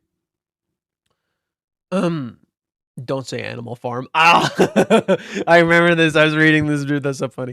1984. The book is mostly, yeah. So the Joseph Stalin. They made a shitty adaptation of it with Seth Rogen. I think I heard about this for Animal Farm. They made like a shitty adaptation with Seth Rogen. I feel like I heard about this. If you think about it, Chizuru is kind of like the cow she told Kazuya to date Ruka, except Kazuya is literally the cow. Everyone is shitting on the new season of Avatar. I'm like, then don't watch it. Fandom can go suck a dick. Well, like, no, the season went out of its way to be posted and to be like, oh, we're better than the original. Like, there are times where I feel like it's okay to call some of that shit out. My issue is don't go after people. You know, whether it be the actors, the writers, maybe like the corpos. You know, you can go after the corpos because corpos are fucking evil. But don't go after the people creating the show. But the show's going out of its way to be like, we're better than the original. And it's like, shut the fuck up. The literal like writers of the original Avatar left your team because it was so fucking stupid. Could you not? And the show is dumb. I think there are times where it's okay to call things out for what they are. My issue is when it escalates to harassment, which it absolutely does all the time. Like, I'm not okay with people harassing the live action Avatar writers, just as I'm not okay with people harassing Reiji or the anime creators in any way. Fuck off. Don't be that person. Be better. If you want to call out a show for being dumb, sure, fine. Criticism is okay. My issue is not criticism. My issue is what you do with it. There's hateful criticism. There is the way you go about saying things. That's what I often take issues with. People can be right. People can literally say the right thing. But if you say it in like the most cruel and vindictive way possible, or if you're just really like inconsiderate of someone and you're just being an asshole about it, fuck off. I get really mad at that stuff. I get genuinely upset at that stuff, okay? Like when people are just very inconsiderate in the way they go about saying things, even if they're correct, it just makes me mad. It gets me really, really upset. It happens to me at work too. I can't handle it. I get really upset. I don't like it when people act like this. It's very cruel and vindictive sometimes. It's very inconsiderate. And that's my issue. If you don't like the Avatar show, fine. If you want to say it's shit, that's also fine. Right? You don't like it. That's okay. Just don't go after people. Don't go, like, when you're talking about it, don't be like, what the fuck were the writers thinking? They're so fucking stupid. Like, don't say shit like that. Just be like, what was the idea here? What was your plan here? This doesn't seem really thought out. Like the whole thing where, spoilers for the season 2 live action Avatar. I saw the scene where Aang actually goes into the Avatar state and beats everybody up before Azula hits him with the lightning, and then Azula still hits him with the lightning. I'm like, doesn't that very much like undermine the Avatar state? The whole point of the Avatar state is like it's dangerously monstrous. Like when he did that in like the final season of Avatar, he put the Fire Lord in his goddamn place. Like goddamn, you know. So if Azula just like bullshit shots him like that, it very much undermines the strength of the Avatar state and like how fucking insane it's supposed to be, you know. Whereas when she sneaks a shot before he even transforms into it, fair, she got him, and it works better. It just all lands like the original just lands better, you know. And I think you can criticism is not the issue. You can criticize things. Criticism is not the issue. It's how you go about approaching criticism. When the criticism is purely hateful, when the criticism is intentionally used to garner views and target people, when the criticism is very inconsiderate and very cruel, that's when like I'm just kind of like, oh, fuck off. Like it feels like you care less about art and more about just being right. And that's where I like kind of just draw the line. I'm not interested anymore. Umi confronting Kazi. I read this earlier. Anyone see? I didn't see it. I didn't even watch season 1. I wasn't really interested. It's not my thing, so I'm just not bothering. She's also wearing her Crocs. Oh, is she?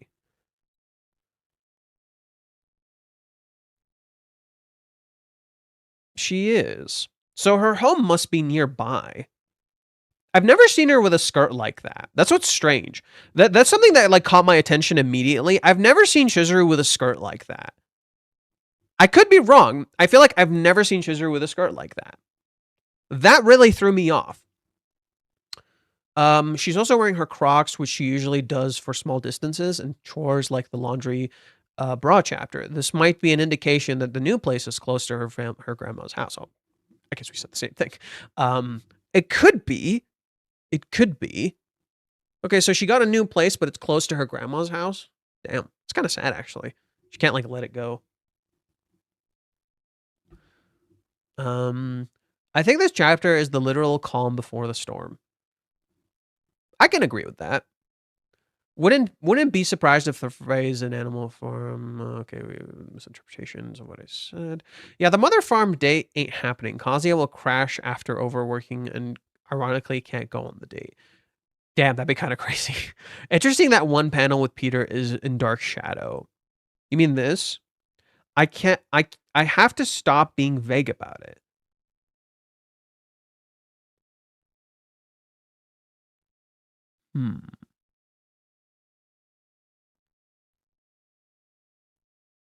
But did you act? She says I have to stop being vague about it, but she doesn't question why she's vague about it. And she says, if I've made up my mind, I need to do the right thing and apologize. Did you actually make up your mind? She made up her mind. Oh, this is the irony of this scene. She made up her mind here to go and give Peter food. But did she actually make up her mind to talk to Ruka? Ooh. There's a dramatic irony here. Okay. Do you ever hear the tragedy of the hate of Rent-A-Girlfriend? Sounds a bit redundant. I think the phrasing could use a little work.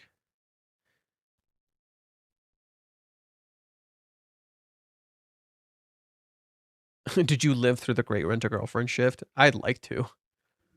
Any chapter that gives us her point of view is a good send, a godsend. I mean, she's literally starting to open her eyes on what love is. I don't think she is. I think this is her truth. She's not lying. This is her intent. But I don't think she sees the picture. There's something kind of hidden in this chapter that you're not getting the full picture of. Even I'm not yet. Why would Kazuya go to the gym twice a day? Oh, yeah, we already read this. Okay. Imagine if Kazuya is so overwhelmed that he bums out before the date. Ruka is a lightweight for Chizuru is a heavyweight. While working out twice a day is not bad, but going at it every day with such a high resistance is crazy. Yeah. Like, I think you could work out twice a day. It's not necessarily bad. It's just you have to, like, limit it, I guess. Like, don't go overboard. So, like, I used to, like, run in the morning, and then I would run at night. And it wasn't too bad. You know? Okay. It may be vague by design, though. I think it's between Chizuru and Ruka by context. I mean, that makes sense. It's just why is Kazuya like pigeonholed in the middle of this? You know, like I think that's really interesting. Kazuya's like pigeonholed between Chizuru and Ruka. Isn't there equal admiration for each other? Chizuru admires how Ruka expresses her love, while Ruka admires Chizuru's mature nature. Okay. Did you find out about the preview title of the chapter? Like maybe a chance is so. Oh yeah. Wait, what the fuck was the point of the? Wait, what the fuck was the point of the teaser for this chapter? Wait, now I'm confused. What the fuck was the point of the teaser for this chapter? So first off, it was a red herring. Second, what? It might have been in the text and we just never realized it. Maybe it's there somewhere. Okay, so I don't know what the fucking teaser, what the point of the teaser was. It might be hidden in the Japanese text and we just don't realize it.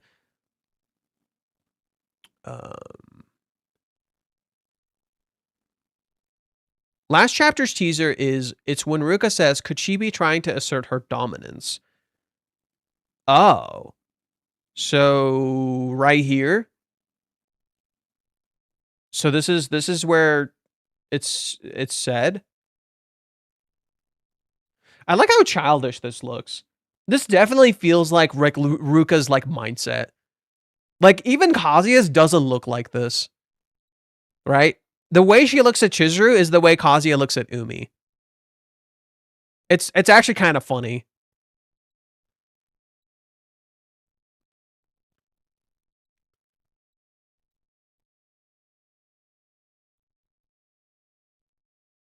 Okay, can we get more people on Twitch? Oh, okay, thank you.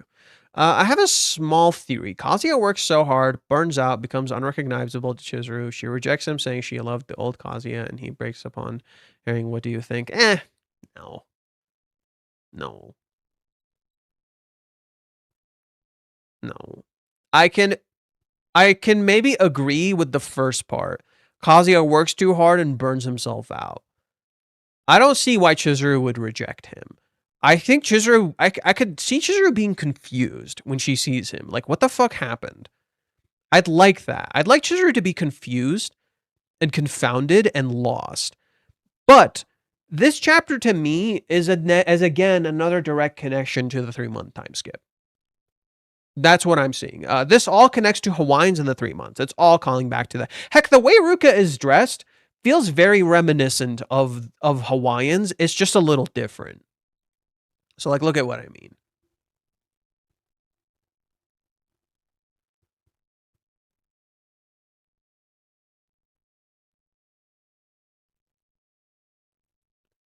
This is Ruka's outfit in Hawaiians. Right, see, these are the jeans she's wearing.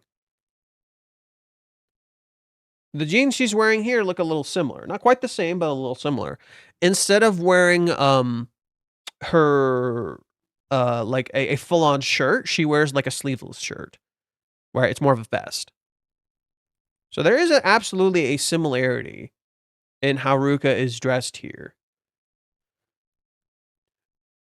She's on the attack and her pants prove it. Her high-waisted with a skin cut, they give her legs a sexy adult look. Right? Adult look. She's trying to look more adult. She's a kid. Okay. I think I'm almost caught up to chat.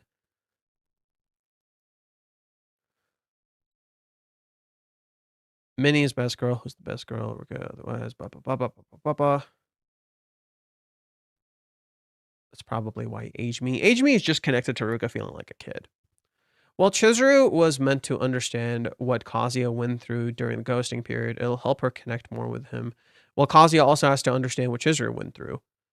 It's for both. Kazuya's gym looks like The Rock. What?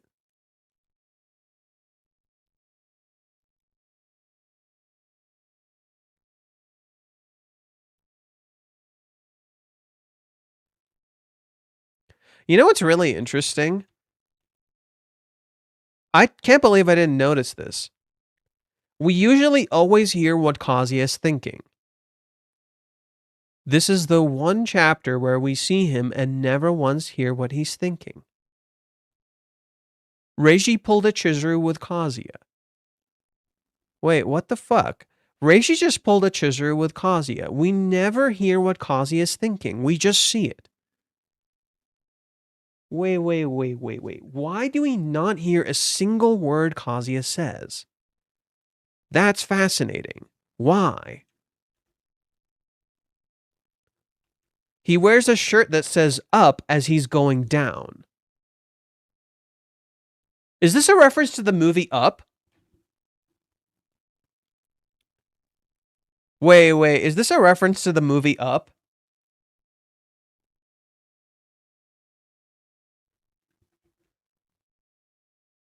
And then he switches to the Houston shirt. As if, Houston, we have a problem. What the hell? Something's weird here. There's something hidden in plain sight here. I just can't piece it together. Do you think July 11th is coming up soon? And does it coincide with a real-time July 11th? I mean, yeah, it's close, but I don't know.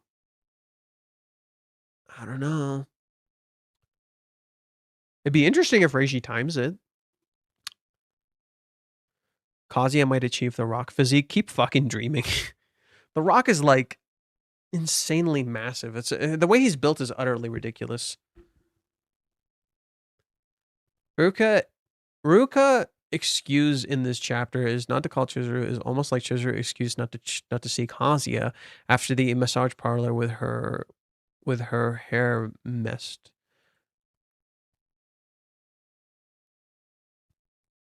Wait a second. What? Wait a second. Huh. That would be here. I could see some similarities. It's not quite the same, but there is a similarity.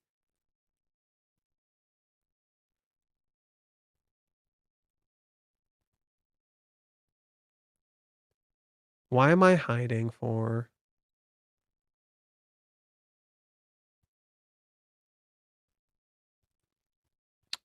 So what it reminds me more of is less the massage parlor, which I don't think is inaccurate, mind you.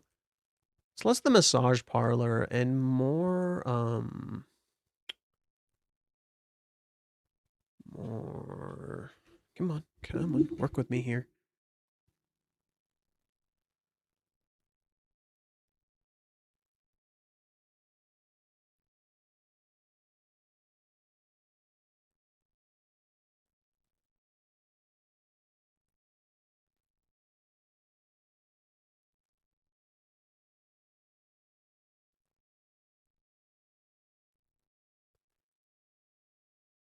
Reminds me more of this.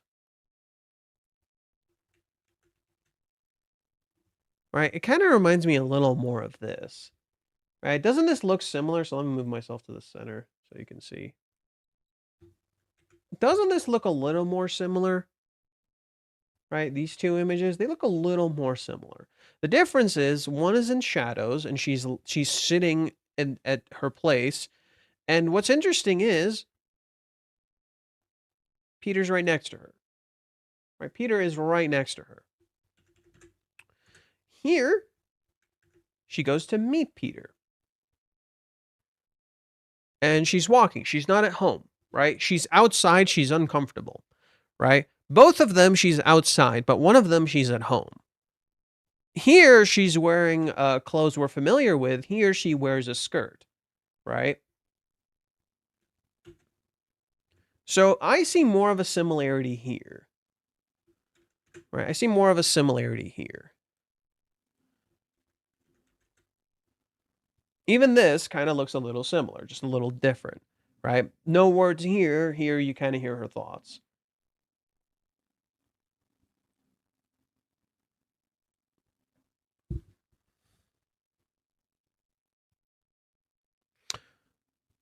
Um, 30 chapters ago, you told Kazi and Chizuru were going to meet in 20 chapters. Amen. My mistake. My mistake was that I kind of misunderstood the plot. Just understand, I'm a reader. I can misunderstand the plot. I can make assumptions all I want. Why do you think I stopped saying, like, certain things?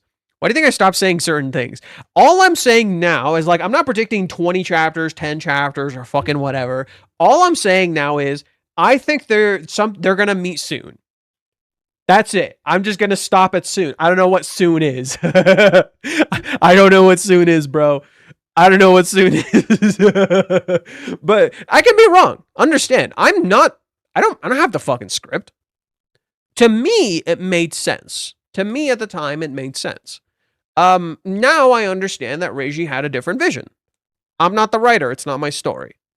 I've been wrong about a lot of things regarding this narrative. I'm not correct all the time. The fuck you want from me? I'm not the fucking writer. What the fuck you want from me, bro? What the hell you want from me? I'm not the writer. I can't predict these things. Oh, you were wrong. Yeah, so? Welcome to the club. Welcome to the club. If anything, the avoidance element seems to be central to the narrative. The fact that they're not meeting seems to be central to the narrative, right? That seems to be much more fitting idea to what's currently going on than them actually meeting. So there's a reason they're not meeting. Is Tappy the best isekai writer? Who's that? I don't even read that much isekai, just please understand. I'm like pretty tame with the amount of isekai I tend to interact with. Who's Tappy? I'm gonna move it here because I don't know what the fuck is gonna come up. I guess no, it's E. Tappy. Oh, ReZero. I don't know. I haven't read enough isekai to make an assessment of whether he's the best writer or not, and even then, it would be completely subjective. It wouldn't matter. That's just my guess. I don't fucking know. Like, I don't think he is, to be honest. From the few isekais I've interacted with, I don't think he is. I think he's a really good character writer, and his world is really interesting, for sure. I don't know if I would say he's the best. Like, for as much as I think Mushoku Tensei kind of has some stupid shit in it, it's a pretty close contender. I think Mushoku Tensei is a pretty close contender. As much as, feel free to disagree with me. I haven't been keeping up with the current season of ReZero. I watch ReZero on my own time because I don't need people to tell me how to feel about it. I don't like getting caught up in the hype sometimes. And that tends to happen to me. Sometimes there's things I love getting caught up in the hype with. You know, if it's something I know I enjoy, I want to be caught up in the hype, bro. Like Final Fantasy VII Revelations, I am caught up in the hype, bro. I want to celebrate the excitement with people, you know? The readers, we gotta embrace the storm is approaching. I am the storm that is approaching. Bro, I knew Virgil's original theme from Devil May Cry 3. Heck, I knew Purple Violet, dude. Well, I think it was like Purple Violet. I think that's what it was called? It's his theme when you fight him in DMC1. What's it called? It's like I think it's Ultraviolet. Is it Ultraviolet? DMC Violet. Yeah, Ultraviolet. Yeah, I knew this was the original Virgil theme I knew. Ultraviolet, dude. I also knew the theme from Devil May Cry 3. Those are the ones I knew, and now everyone associates the storm that is approaching with Virgil now. But I'm like, it's like a really good song, but like it's more of like the finality of his journey more than like the culmination of his character. Are we finally getting Shizuru taking the takes action arc? I mean, I'm gonna be mean here. That's really stupid. I'm gonna be mean here, man. I'm sorry. That's really stupid. That was the whole cohabitation arc. The whole cohabitation arc was her taking action.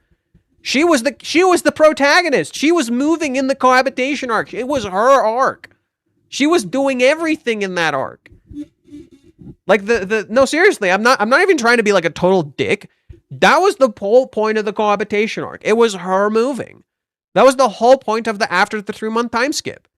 It was her moving. It was her arc. So that that to me falls really flat. I think what you meant to say is it's Chizuru taking action, like resolving the current conflict. Maybe that's what you meant. Let's see. So Ruka won't pick up just because she does not want to be, doesn't want it to be over. No, more like she gives you her reason right here.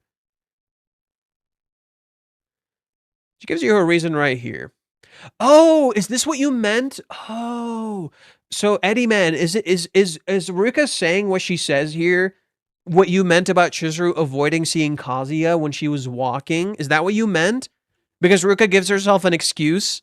I have a nasally voice right now. I don't want to answer. So she's running away. Oh, that comparison I can see. That comparison I can see. Okay. That I can see. Fair enough.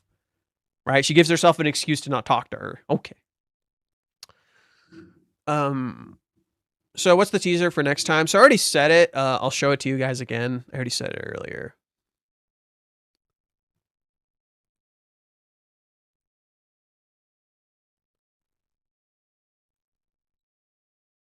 This is the teaser. Eating heartily, energetically, vigorously working hard, enthusiastically, bulging muscles welling up of strength and courage. Actually, I'm gonna ask him how you say it. How do you say this word or words in Japanese?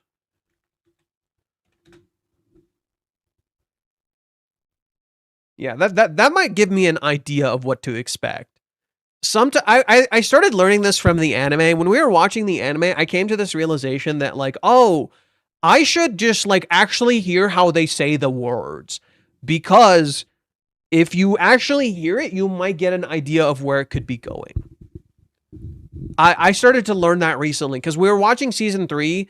When we were watching season 5 and the way the characters said certain things, I'm like, oh, that's the intention behind it.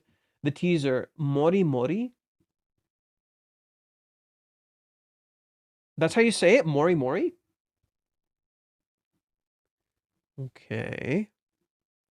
Mori Mori. Oh, so that's like an onomatopoeia. Oh, it says it right here. Oh, it's okay. So it's an onomatopoeia as a parallel to munch munch over here. Actually, there's a lot of onomatopoeias in this chapter. Just realized that.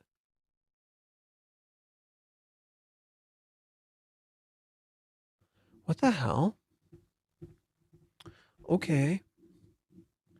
So the teaser for next time is an onomatopoeia. So it's like the sounds you hear. So like when a superhero punches something, you hear kakakoom, something like that. You know, that kind of stuff. So onomatopoeias are like this right here. These are onomatopoeias.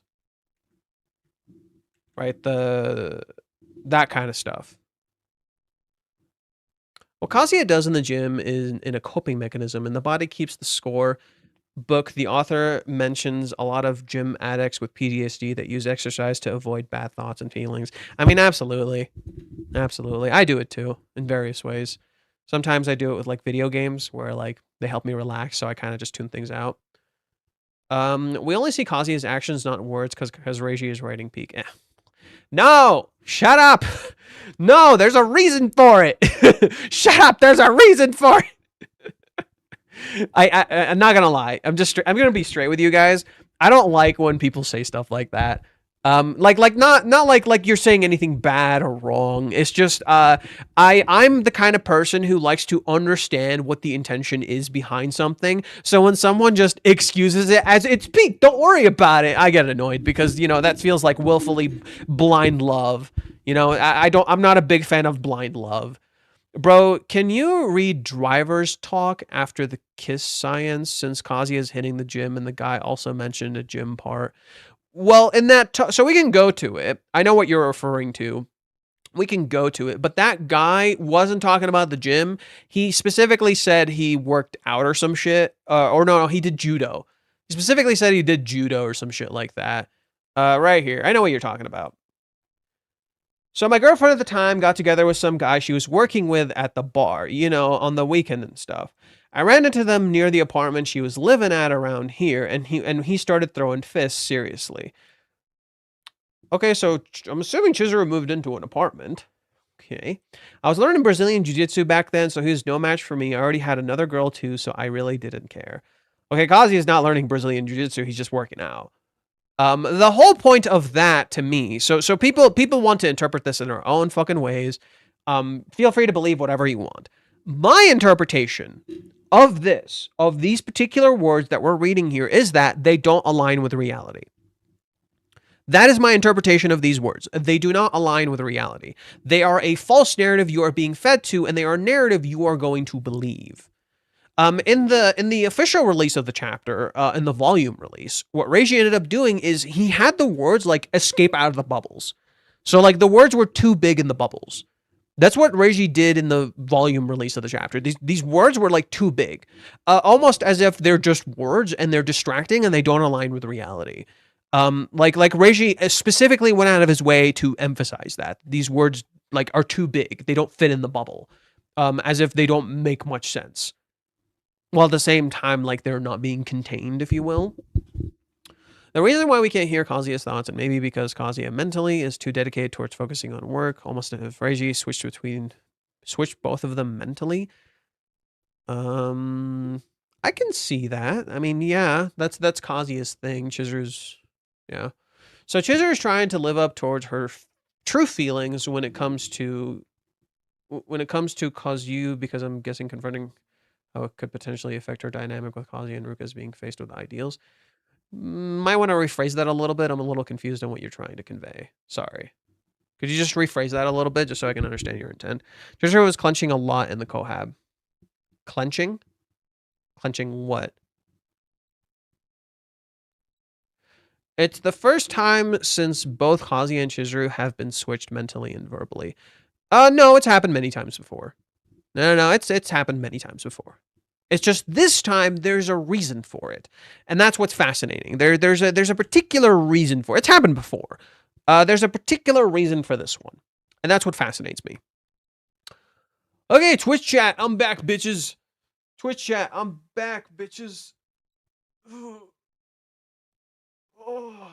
I had to stretch a little bit. Whew.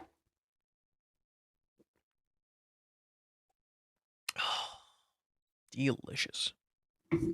Okay, Twitch, let's see what you got for me. Okay, I read this one. You thought it was a waste of time. We need 2 more people here. Oh, thank you. I know Twitch side sucks and it has low connection. Really? I often hear Twitch is better. So I'm a little confused by that. The cow kicks the door of the store shed open. Okay, I already read this. Okay, oh, you just think it's you. Is it me, or does Kazuya inspire others more than when they watch him do stuff? For example, back then, people would just watch him from afar and say, just another average dude. Then when they watch him more, they get inspired by him. Okay. So this is like the average people getting inspired by him? Okay. Okay, technicality, the only get motivated after he beat his meat to the imaginations of Ruka. So it's not motivation after beating Ruka, it's post-nut clarity. So Kazuya choosing, so the whole point of that scene, in my opinion, is Kazuya had rather than like a revelation, a re-revelation.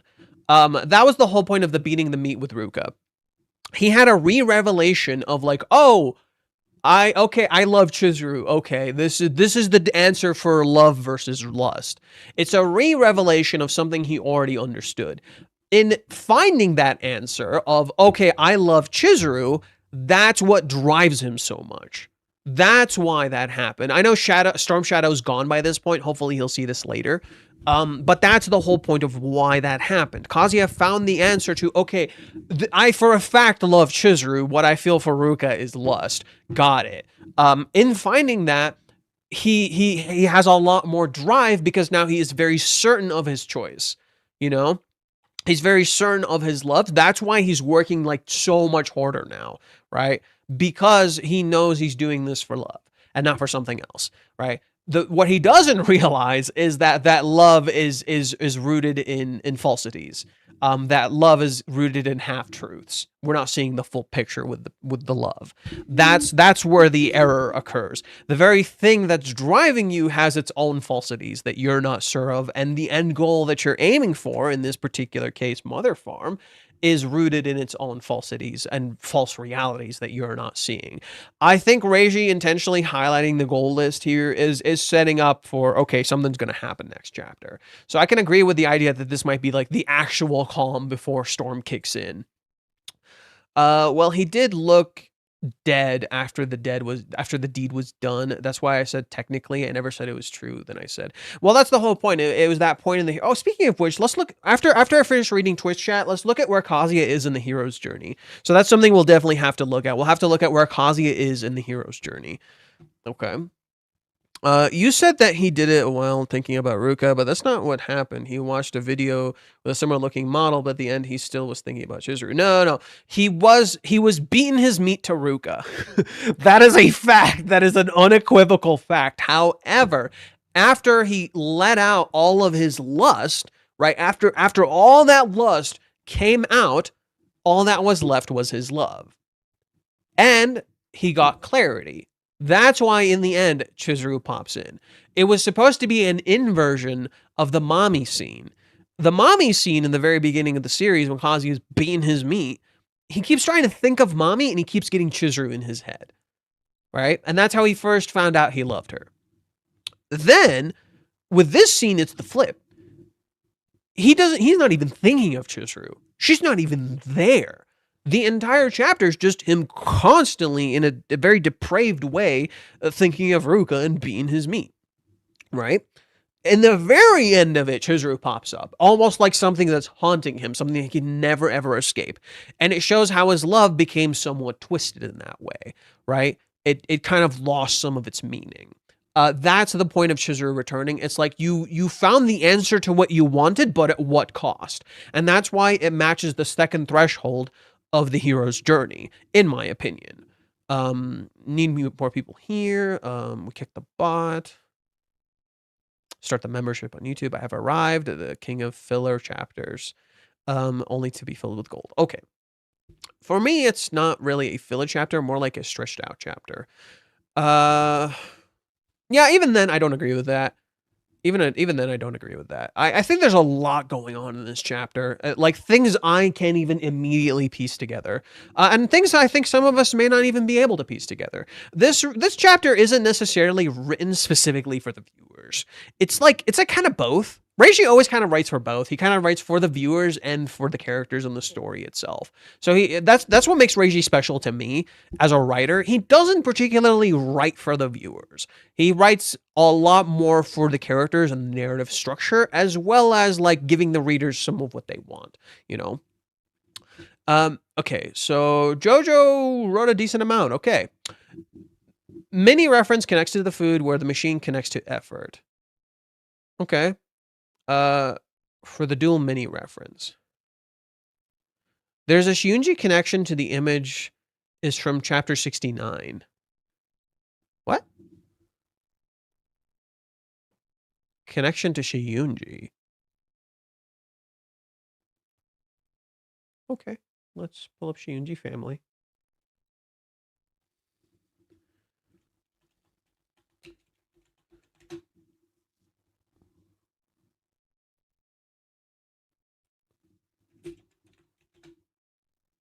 Okay.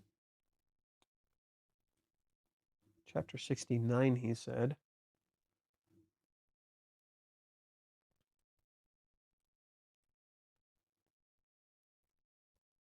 Ooh, that's big. Okay, so this is the chapter where this happens. Spoilers for Shiyunji. Yeah, she kisses him, they get caught. Spreads like wildfire. Life is hard. Ooh. Chizuru says love is hard. Minami says life is hard. Interesting. Okay.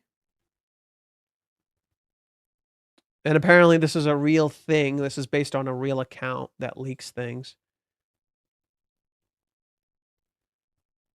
Are we not allowed a single moment of privacy from now on?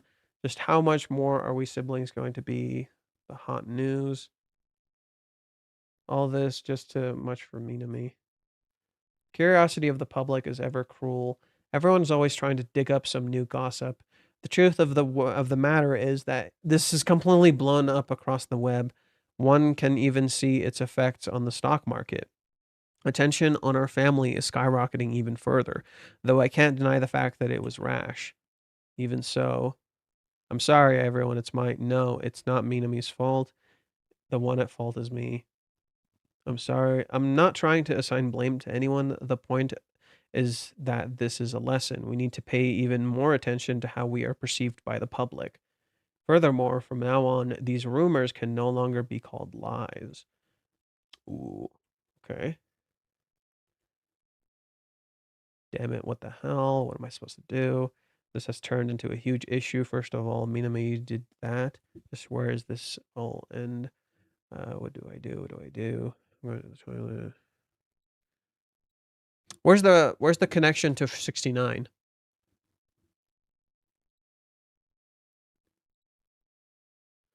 The train is also a reference to the end of the Odaiba and the end of the Tiger's Den. The end of the Tiger's Den does not have a train. You're referring to after the Tiger's Den, when Kazuya is on a train. You're referring to the end of the Tiger's Den, so like after it. So like after the Tiger's Den's over, that's what you're referring to, because that's chapter 180. Chapter 180 is when Kazuya is in the train. So that's not quite right. I don't see the connection to 69. You'll have to explain that. We are on Chizuru in the direct train in chapter 48 to 47. Okay. I think I know what's hidden here, but I'm going to keep it to myself because I think it'll cause a shitstorm. Just say it. Doesn't matter. It's fine. I can disagree with you. I know you have this entire like Umi theory going on. I haven't read what you wrote, you and Varicus talked about on Discord, nor did I get a chance to read what you wrote for last week's chapter. But feel free to share it. I don't care. If people want to cause a shitstorm, fucking whatever. It's the same place, the marquee, but it's the chapter before. Never mind, it's the chapter you skipped it. The middle panel of the third, fourth page.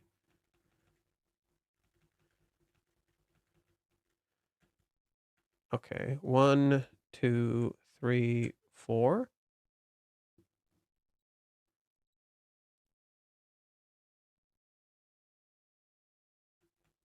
Am I crazy? Did I miss something?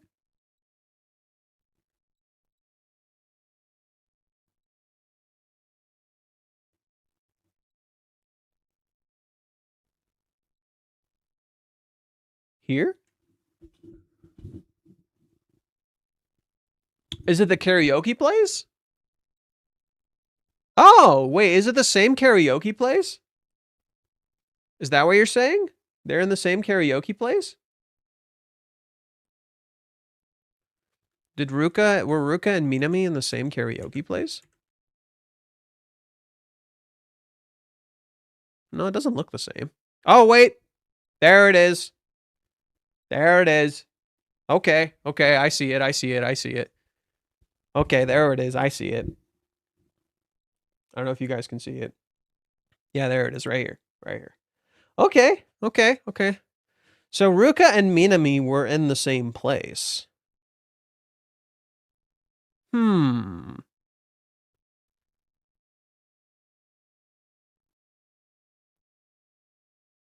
Weirdly, I think Animal Farm kind of connects a little more to Shiunji family, now that I think about it. I think Animal Farm connects a little more to Shiunji family, now that I think about it.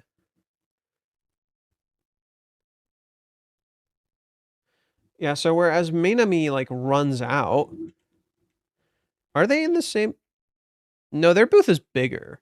They had a big fucking booth. Oh, I love the framing of this. It's literally like someone took a picture. Oh, the framing is right there. It's literally like someone took a picture. That's really good. And so it gets spoiled. It gets shown to you next chapter.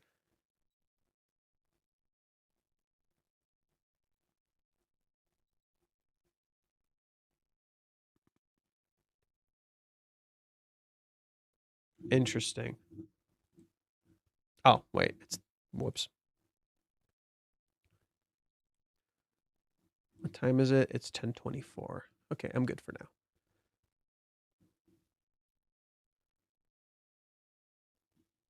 She's just screaming.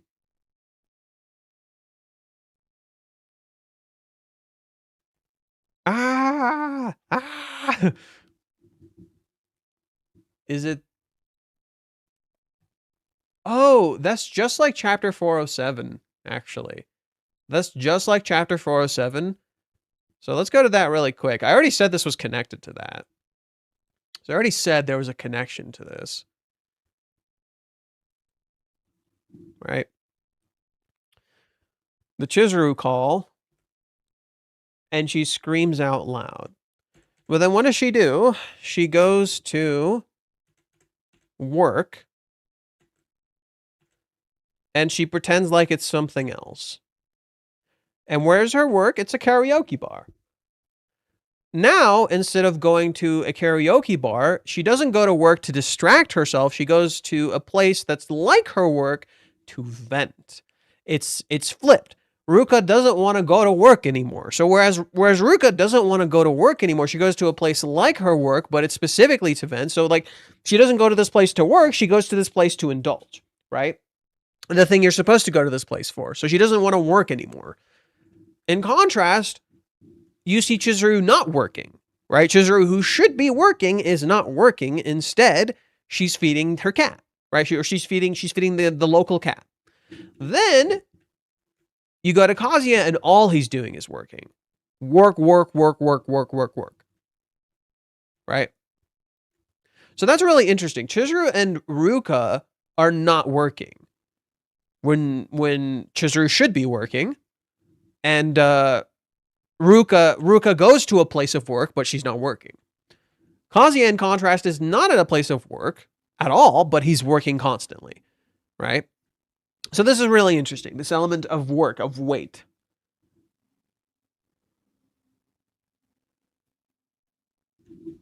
There's another thing I want to check here, actually. So let me check that really quick. So how does Ruka look in chapter 401, I think? Is it 401 or 402? 401.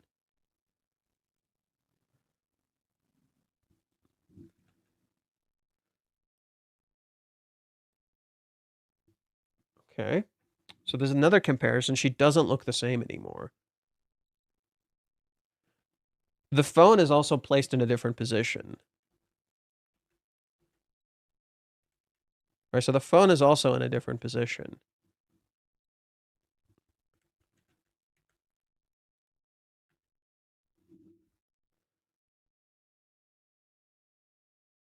She's not looking at her hand anymore that she can't reach. She's looking at the phone. So literally, Ruka's disposition changed. In the very end here, she says what she wants to do, right? In the very end here, oh, you guys can't see it very well, sorry. In the very end here, she says what she wants to do. Here, she doesn't say what she wants to do, but you can see it, right? You can see what she wants to do, but she doesn't say it anymore. When you go here, right? Look at how Ruka looks here, and look at how Ruka looks here. She kind of looks like decently put together. She still looks somewhat like stable-ish here, right? But she is, but one hand is between her legs, and one hand is in front of her. Now look at where her hands are now. They're right next to each other. Her hands are right next to each other, as if there's an alignment happening. Like her hands are literally like her hands went from like a clock, right? So her hands literally went from like a clock-like position to getting this close to each other, almost like her hands are almost aligned together, right? It's like she's becoming more honest with herself. She doesn't put the phone away because she doesn't want to, like, so why does Ruka put her phone away here, if you remember? Ruka puts the phone away because she literally pulls up porn and she's like, oh, I'm not going to watch that. She puts it away. Here, what happens? The phone is in front of her. It's fully open. It's not turned off. The phone is not turned off. If you look at the bed literally lost all of its luster. Look at the bed here. It's full of whimsy and luster and charm. Like it's like she's on a high, right? It's like she's on a high. The bed is like full of life and charm and spirit. Like, look at this thing. Now look at the bed here. Right? Look at the bed here. Not even as, like, even when it zooms in on the phone, not even a smidget of like stars or anything. It's empty. It's white. Now let's look at Ruka's underwear. Yes, we're gonna assess the fucking underwear of a teenager. Jesus Christ. Damn it. Okay, we're good. We're mature. We're adults. We can handle this. Let's do this. She's wearing black underwear here. She's wearing what looks to be pinkish underwear here, right? Here, she's wearing a white shirt, right? It reflects innocence. Here, it's the opposite. She's wearing like a very light what are these called? It's not lingerie. What is it called? It's like women's. It's not really underwear. It's just like really loose, right? It just looks different. It just looks like the opposite. Like the underwear is darker. Her leg position is looser. It's much more relaxed. She must be 18 or 19. She's in high school, and that's the problem. She's in high school, and that's the problem. Okay? She's in high school, period. That's the problem.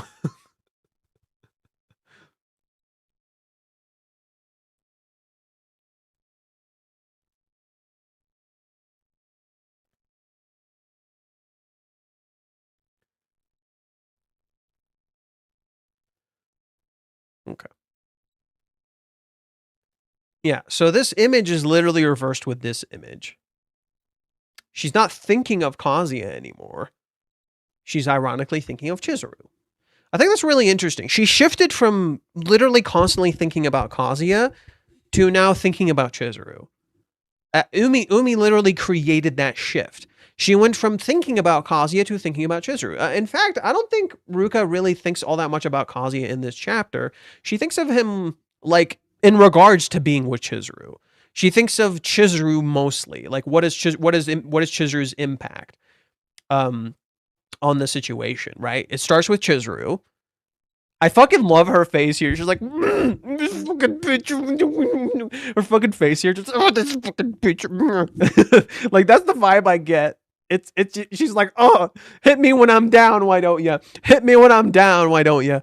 And then you look at this, right? It's about Chizuru's ownership of Kazuya, not Kazuya himself.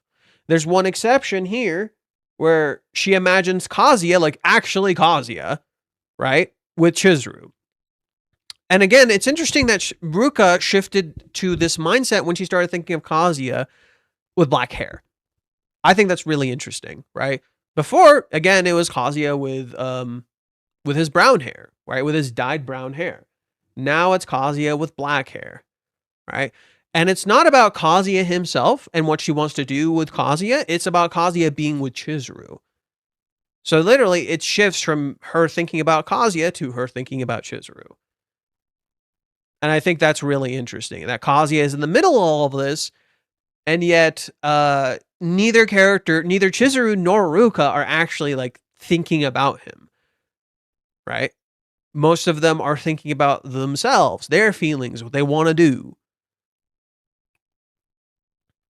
right? Chizuru's like, I need to apologize to Ruka because I made up to my mind. Okay, what about Kazuya? What the fuck? Okay.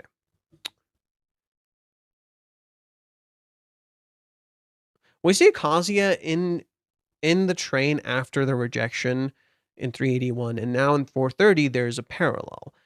Not quite. I think this is just the same train, if you will. Right? He's been on this train. He cannot leave. He's stuck on a destination. He's like everyone else. He fits in, even though he's standing out. That's really interesting. Right? He's standing out in the connection between the characters. There's another direct place connection to Shiyunji referenced in a different chapter. It happens a few chapters before 69 when we find out about the origin of one of the parents. Let me just ask the hypothetical fate. What else causes the burden through feeding it? What else causes a burden through feeding it? That's the shitstorm. What else causes a burden through feeding it? And guilt? Anxiety?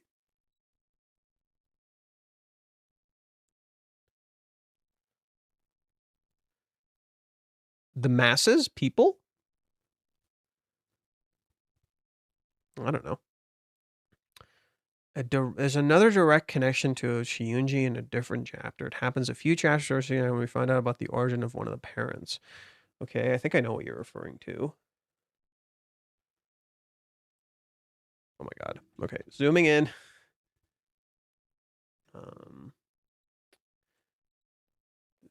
Yeah, this mom.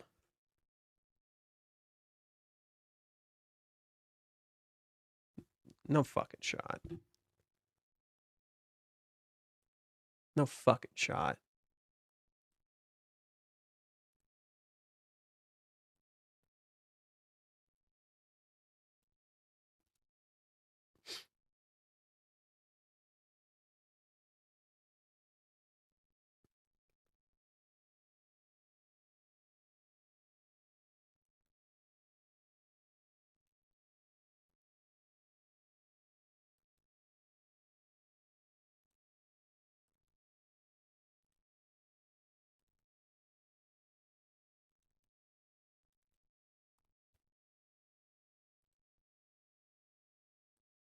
This?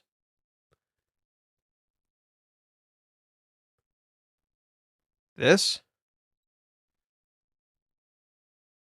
Wait, are you saying this is supposed to be Chizuru? No.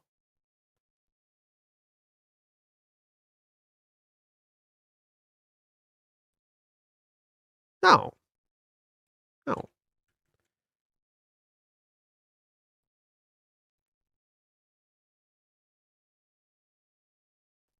So what? What are you looking for? It's not Chizuru? Okay, so what's the connection we're looking for here?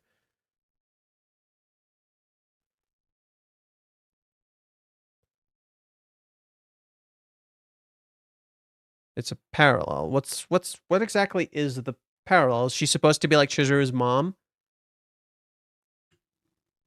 Is it supposed to be like Chizuru's mom?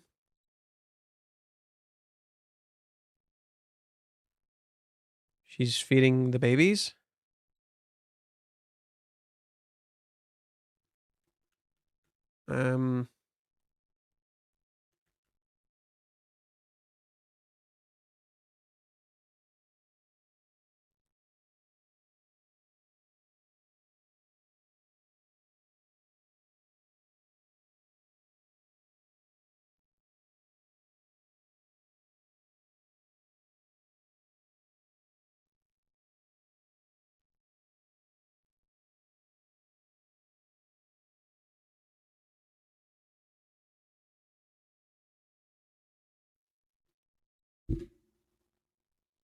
Chizuru? No.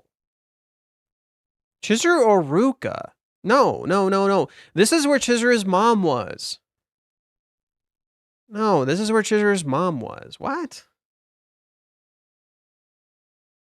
What?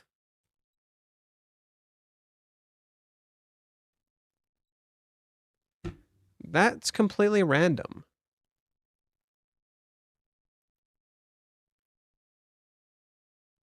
You're implying Chizuru's pregnant? What? Okay. What? That's one hell of a read, dude. I don't know how you came to that conclusion. I have no idea how you fucking came to that conclusion, bro.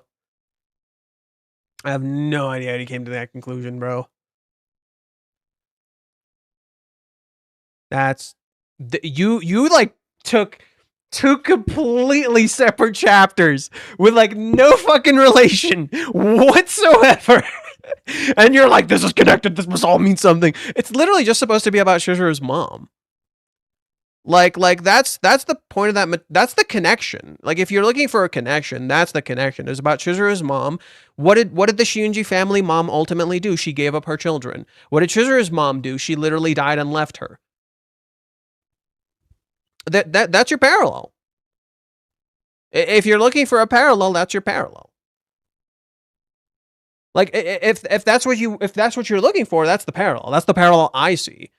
That's the connection I can see between these two things. Like, yes, it's the same maternity, absolutely. I can completely agree to that. But if we're looking for a connection, that makes a lot more sense, right? Leaving her child completely alone makes a lot more sense, right? That just explains a lot to me. Yeah. And that could also in some ways inform Chizuru's mom that she felt alone, you know? I think that's the parallel. It informs Chizuru's mom that she felt alone and she felt like she didn't have anybody. And she felt like a fuck up. I agree that's part of the parallel. I just think it's going further. I don't get that. You know, Chizuru's doing her play and shit. What are we talking about here? Chizuru was drinking earlier in the chapter. See how your argument falls apart. Right? Chizuru was literally drinking earlier in the chapter. If you have a kid, you don't drink. Period. If you are with child, you do not drink. If Chizuru knew she had a kid, she would not be drinking. Like, that's just the truth. Chizuru clearly never had sex.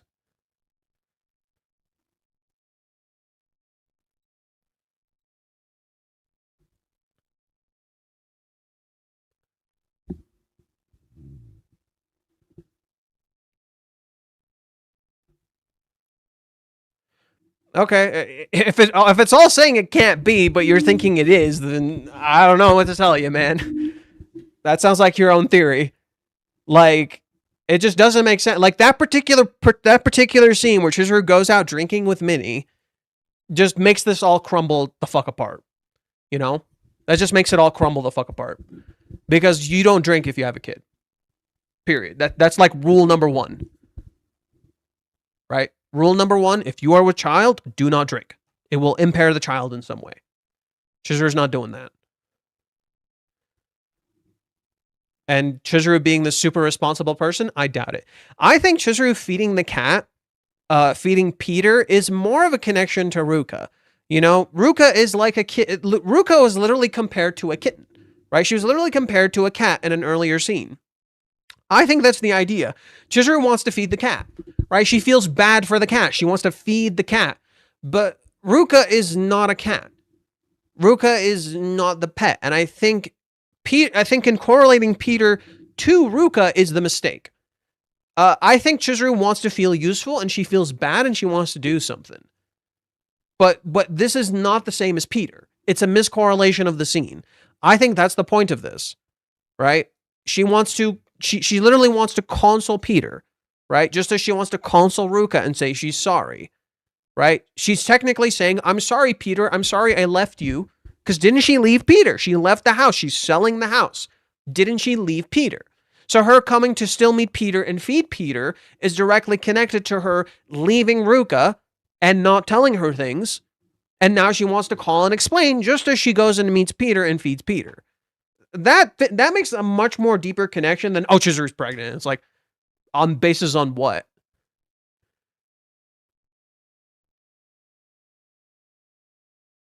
She's feeding her problems. Yes, that I can agree to. She's absolutely feeding her problems. You know, I just think if there was like more, like that's just basically some of the problems I've had with some of your like theories and analysis. It's like there isn't enough basis for it. You know, that's just kind of the only issues I've had with some of your theories. It's like the way they're constructed, there isn't a basis for it, and so it doesn't make a whole lot of sense.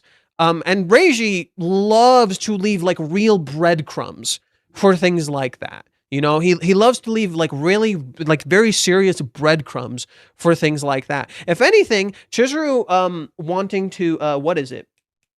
Chizuru wanting to never leave her children and shit like that also acts as an antithesis for the what is it for the Shinji family character's mom, where she left her kids and she didn't take pictures with them and she fucking gave them away and then she regretted it. Chizuru literally doesn't want to be like that person, you know? And Chizuru would not bring a kid into this world unless she was sure like she could be there for them, you know? If Chizuru was with child, she probably would like tell Kazuya or something, you know? That's a responsibility she's carrying. What's the next time? Mori means full of energy and few other things. You can look up the complete meaning in Jushu. I already looked it up. What's your point?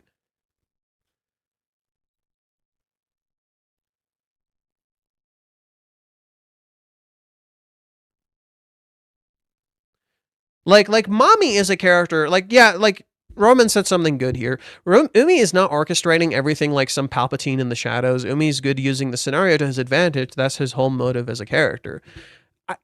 While I don't fully agree with that, I can agree to the fact that Umi is not orchestrating everything in the background. That is Mommy. Mommy already did that. To have Umi do that too would be not only redundant but stupid, because now Umi is just Mommy 2.0. And that's dumb. It would be demeaning to his character. I was answering their question. What question? What? Oh, sorry. I didn't realize there was a second person there. You guys are both purple. So I literally thought Light was just you. You're both purple. I literally thought Light was just you. So I was so confused. I'm like, what the fuck's he asking me? What's he trying to do, bro? Bro, your mom.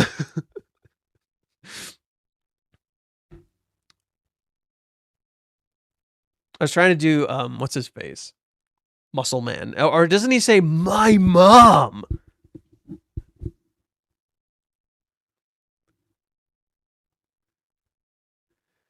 That's Sumi, the Jar Jar Binks of Kanokari. Why is Sumi Jar Jar Binks? Excuse me, bro? Why is Sumi Jar Jar Binks, bro? Hell nah. Hell nah. Fuck out of here. What do you mean, Sumi's Jar Jar Binks? Get the fuck out of here. Nah, bro.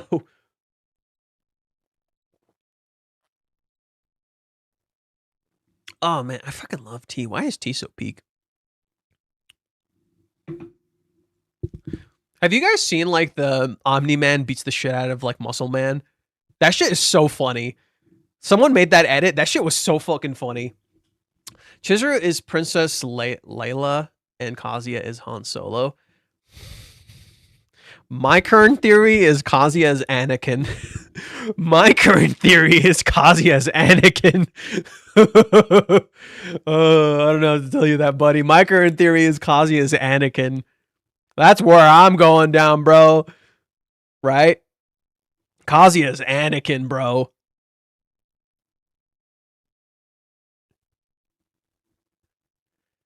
Like, I was saying this earlier. Kazuya is Anakin, bro. So that means Chizuru is, what's her name? Isn't it Amidala? Or am I mixing them up?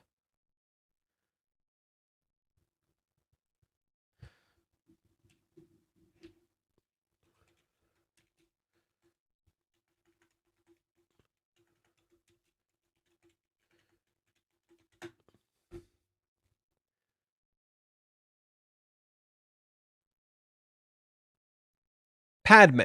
Oh, I was right. It was her last name is Amidala. I like how I remembered her last name, but not her first name.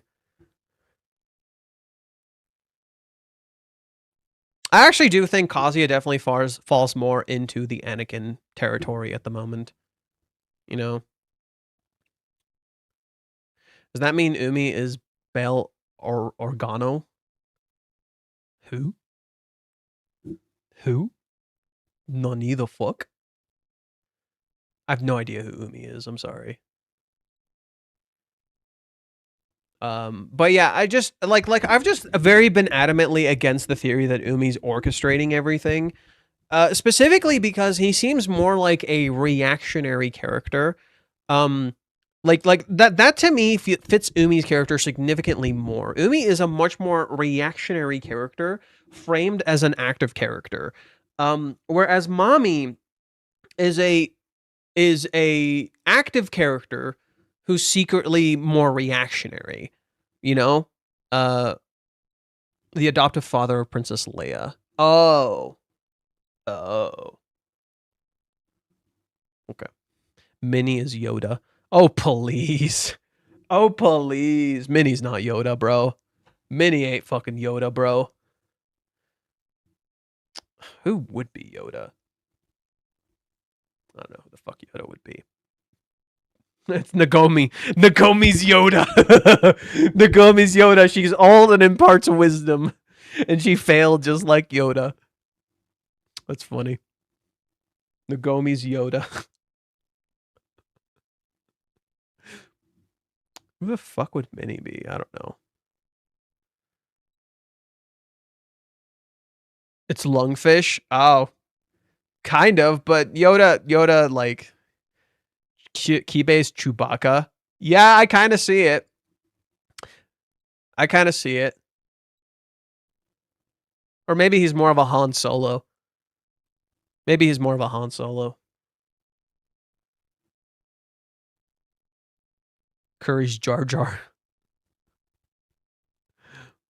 I am a small country.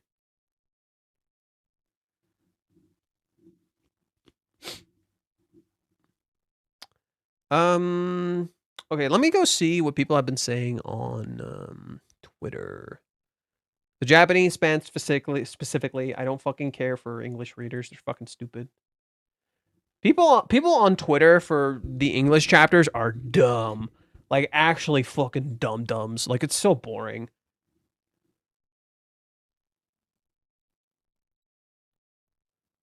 Mid-June.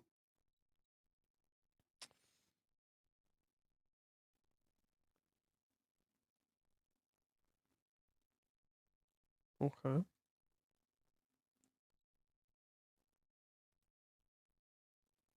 Comparing Rent-A-Girlfriend to Bocce is an insult.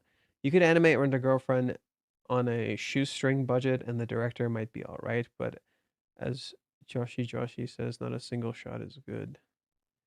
I'm really confused. Oh, it's because Cloverworks was like losing money, I think. And they're the people who made Bocce the Rock and like Dress Up Darling, Bunny Girl Senpai. Didn't Cloverworks also makes Fragrant Flower Blooms with Dignity? Right? They made Fragrant Flower Blooms with Dignity, right? So I heard they were like losing money, which is not really surprising. And I think like some Rent-A-Girlfriend fans were like, yeah, Rent-A-Girlfriend's better, bro. And I'm like, can we not? Can we fucking not?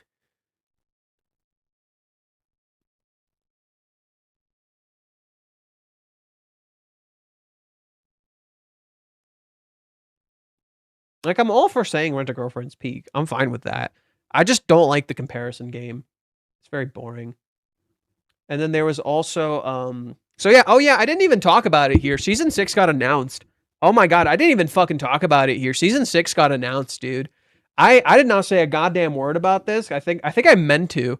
I was planning to. I was planning to stream when season 6 got announced, but I think something happened and I didn't get to.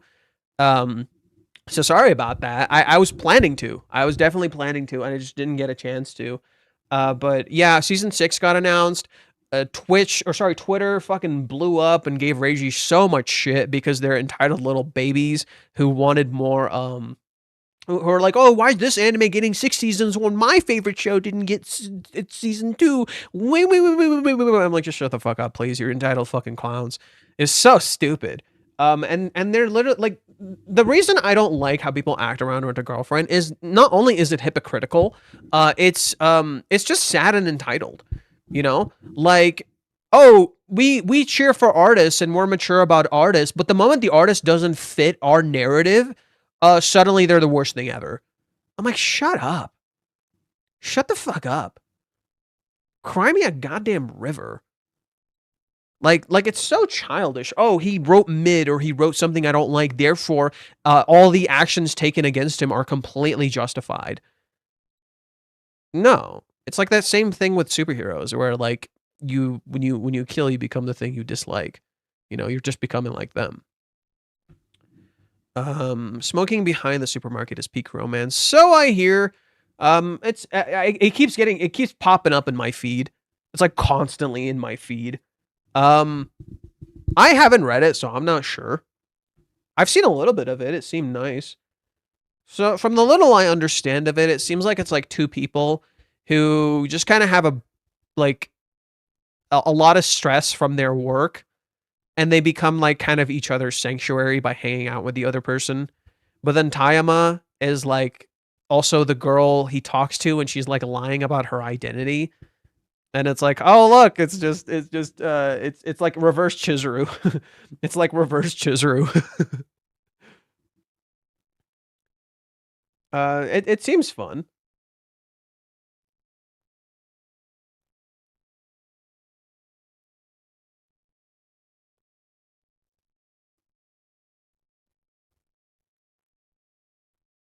And then Tayama also looks like Makima. She also looks like Makima. I forgot what her real name is. I know Tayama is like her fake name. I forgot what her real name is. Tayama. I think it's like it starts with an M.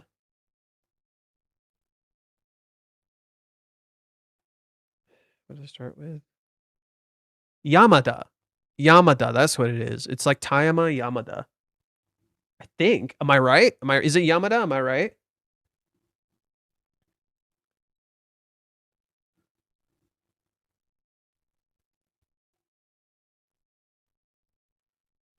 I'm not seeing a whole. Okay, someone commented here. Translate to English. Oh, it's great to see Kazuya's good face this week. Oh, hey, it's the thing I was talking about before.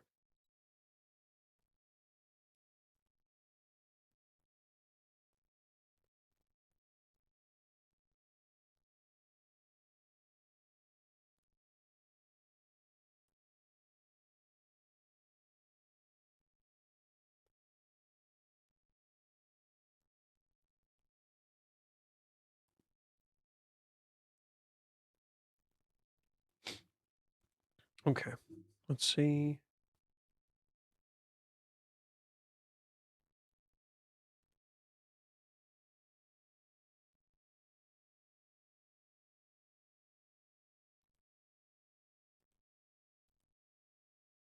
Okay.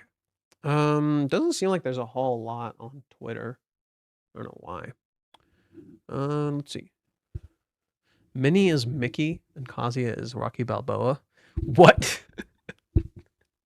What? Is it possible we get another time skip to July 9th to contrast everything going to hit the fan before the fateful day? No, because this arc seems to be like the antithesis of time skips.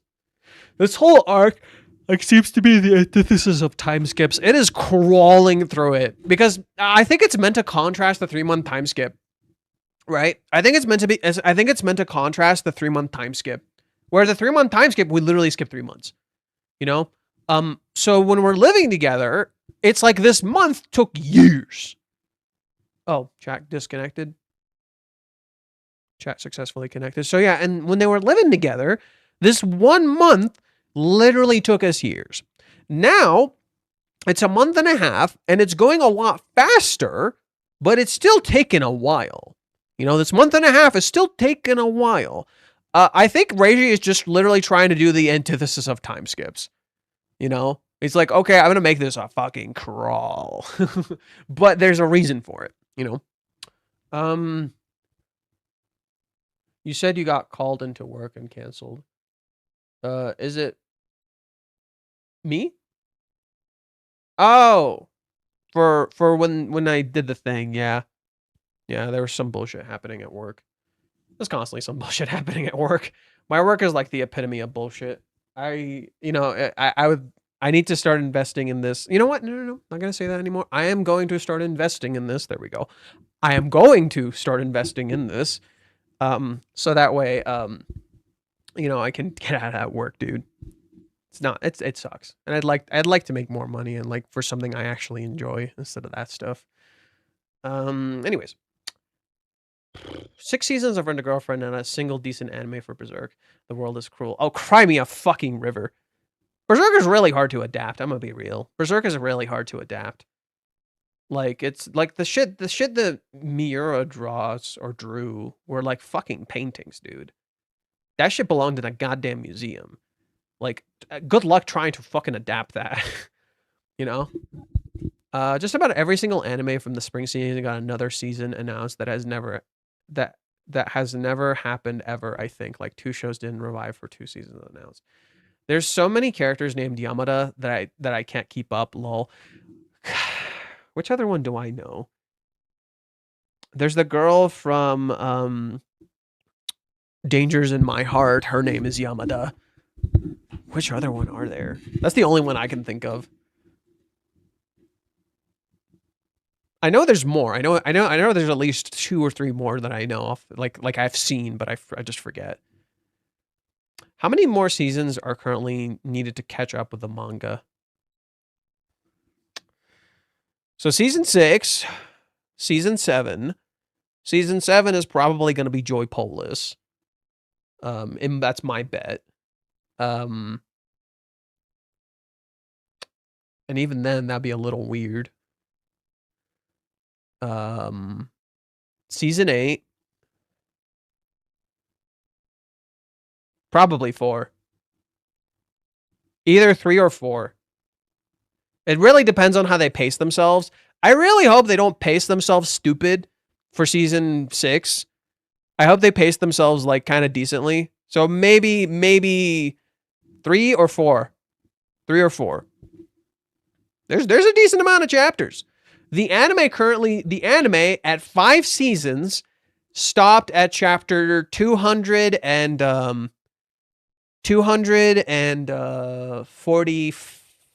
55.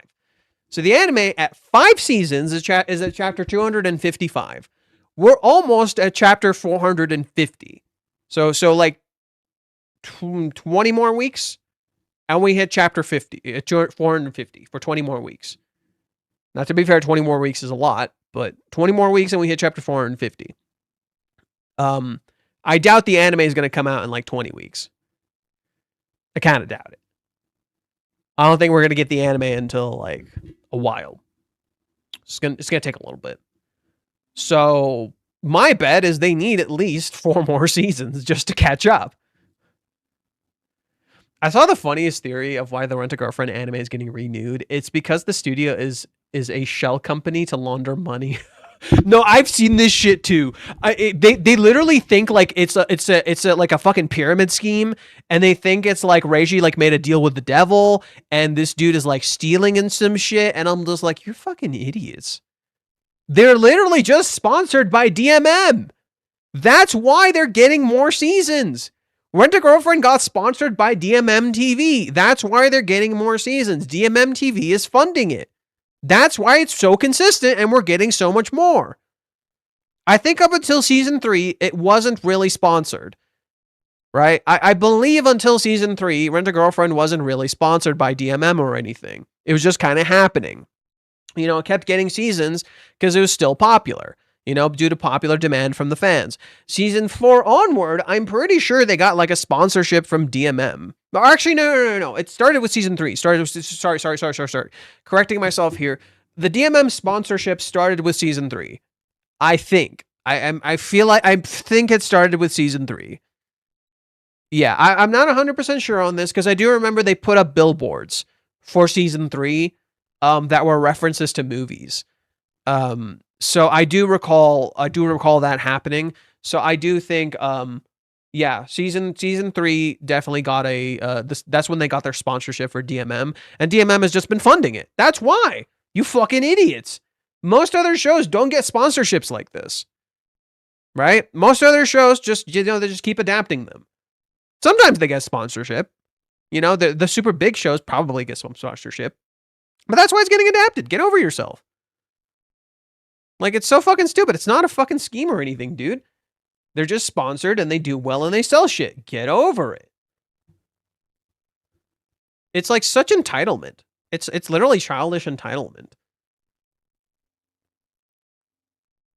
Do you think season 6 won't be able to cover the entire cohabitation arc in the date? So my bet on season 6 is that if we pace it correctly, so So we ended right here. 255. 256, 257, 258. I think these should all be adapted. Yeah, these all make sense. 259 and then 260. Yeah, so all this is going to get adapted. I don't think you can skip a whole lot of these. Maybe they might try to skip the brushing teeth chapter. They might try to skip the brushing teeth chapter. 261. They're not going to skip this. This is when they introduce Peter. 262, 264. These are all relevant. 263. Yeah, these are all relevant. This leads into Chizuru's birthday. These are all getting adapted. All the way to chapter 271. 272. They're definitely going to adapt 272 because this is when Minnie and Chizuru have her talk. So they can't skip that. 274 is the shed incident. They can't fucking skip that. So that's going to go to 276. 277 is when they go shopping. There's a lot of stuff in there you probably shouldn't be fucking skipping. They might skirt around some things, but they probably can't go skipping a whole lot. 281, they might, no, they can't skip 281 because this is when Chizuru sings the song from Grandma Sayuri. So they can't fucking skip that either, right? So this is when Chizuru sings the song from Grandma Sayuri. You can't skip this, okay? 282, when they go shopping at night and it teases Umi. 283, okay, if they really fucking hate Kazuya, they'll skip 283. If they really, really fucking hate Kazuya, they'll skip 283. I think they shouldn't. I don't think they should skip this chapter. This is a very important chapter to Kazuya's character. They should not fucking skip this. 284, when 284 to 286 it's Minnie's birthday. You can't skip this. Okay. 287, Umi shows up. All of this has to happen. So if 287 up to 296 all has to happen because the Umi visit leads into the what is it? The nursery arc. So all these chapters have to play out, okay? That you cannot skip this. You can't fucking skip this. 297, this is where they introduce the no lying thing. Or no. This is when Chizuru first starts staring at Kazuya. This is adorable as fuck. If you skip this, you're an idiot. This is adorable as fuck. If you skip this, you're a fucking idiot. Okay? Then we have 298. 298 is also important. Why? Why is 298 important? This is where they introduce no lying. You can't skip this. Okay, this is where they introduce no lying. This also directly connects to the earlier scene where she was looking at him. First she was looking at him, now she's touching him. Okay? 299. It's a direct continuation from a chapter they already adapted, which is the bra chapter. Where Chizuru's bra, where Kazuya thought Chizuru's bra was left in the thing. This is a direct continuation of that. You can't fucking skip this. Okay? So all of this has to be adapted. So from chapter 256 to 229, all of this has to be adapted. So 1, 2, 3, 4, 5, 6, 7, 8, 9, 10, 11, 12, 13, 14. Okay? 16, 17. So, okay. 14, 16, 17, 18, 19, 20, 21, 22, 23, 24, 25, 26, 27, 28, 29, 30, 31, 32, 33, 34, 35, 36, 37, 38, 39, 40, 41, 42, 43, 44, 45. 45 chapters have to be adapted. Okay? If that is the case, they're still not quite done. So season 5, what did season 5 adapt? So let's check that really quick. So season 5 adapted, what is it?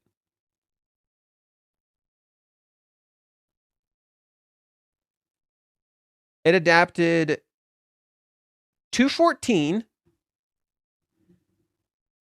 to 255, right?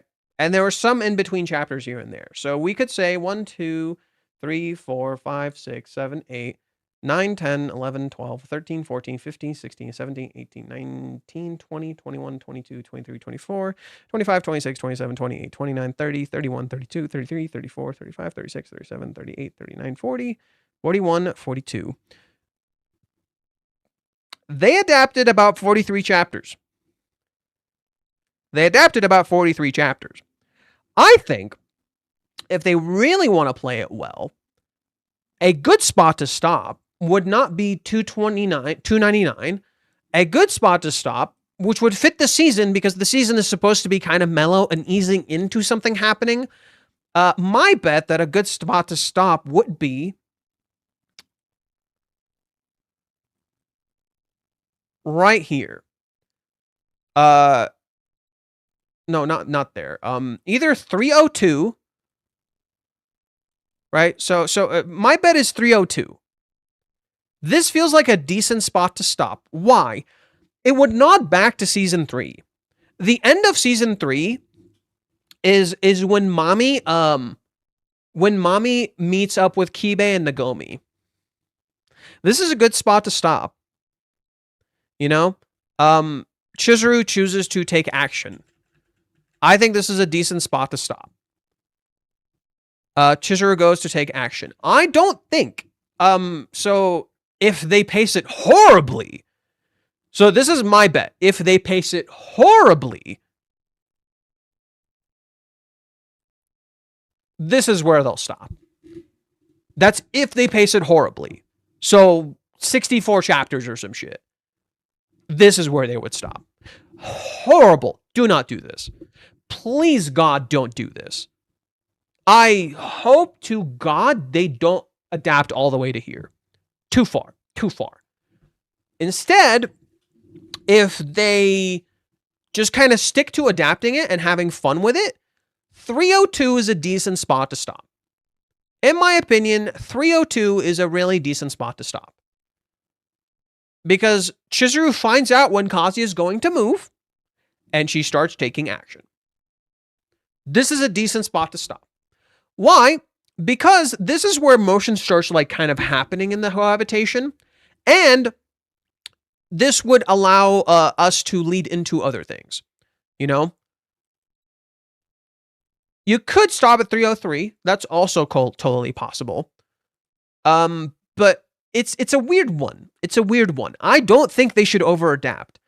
I think if they over-adapt, they are shooting themselves in the foot. I hope to God they don't over-adapt.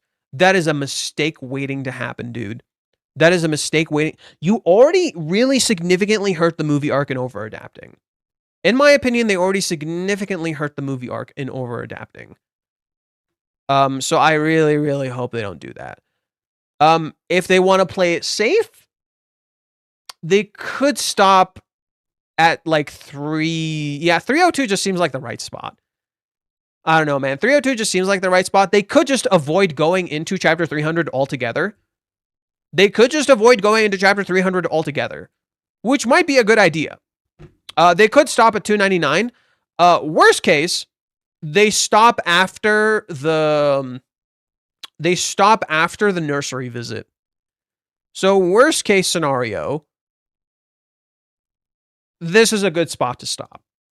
Worst case scenario, this is a good spot to stop. In my opinion, this might be a decent spot to stop. Or 299. 299. That might be another good spot to stop. The only reason I say this is because if they go into 300, you kind of have to keep moving. You can't really stop. So if you get to 300, you kind of have to keep moving. So 299 or 296 are like decent spots to stop, in my opinion. If you just pace it well and take your time. If you're really desperate and you want to get things out, okay. But that's my bet. Either 296, 299, or maybe 303. Or 302. One of those. I do not think they should over-adapt. they will fucking hurt themselves a lot if they over-adapt. It is a mistake waiting to happen. I think season 5 was really well received because it didn't adapt too much. 42 chapters for 12 episodes? Really good. That's good pacing. That is really, really good pacing. I would say it's like 44. Maybe it's like 44 chapters. And even then, they took some liberties and added certain things. I think they should stick with that. Don't over-adapt. That's my bet. If they go to 316, man, that's going to blow. If they commit to 316, that's going to blow. They shouldn't. They absolutely should fucking not. That's a mistake waiting to happen, dude. I don't think they should. God, Kazuya used to look so different. Dude, Kazuya used to look so... Look at what they've done. Look at what Reiji's done to my boy. Look at what Reiji's done to my boy.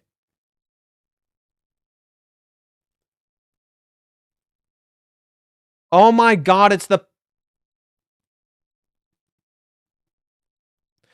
panel structure. It's the panel structure. Oh my god, it's the panel structure. Oh no, it's a little different. Okay. I freaked out a little too fast. It's a little different. It's 4. This is 4. It's supposed to be 3. I freaked out a little too fast. It's really similar, mind you. It's really fucking similar, mind you. But look at what Reiji did to my boy. Look at him. Look at that beautiful boy. Look at him now. What has Reiji done to my boy? My baby boy. My baby boy.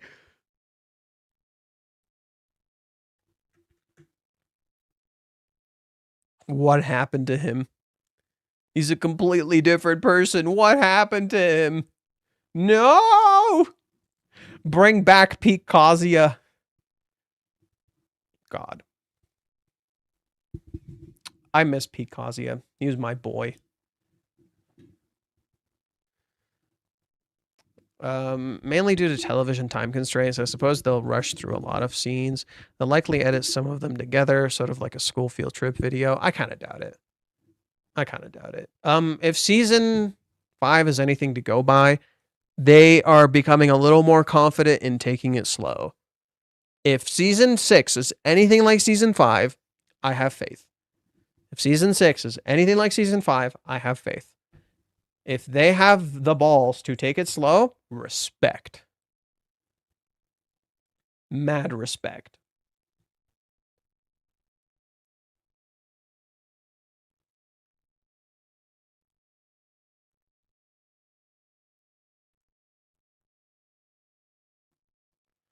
Oh yeah, one thing I did want to point out that I found really interesting. I didn't want to point this out. I found this really interesting. So let me pull it up for you guys.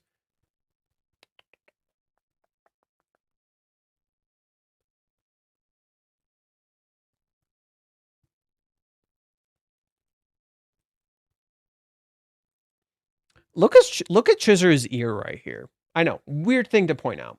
Look at Chizuru's ear right here. All right, looks kind of like demonic.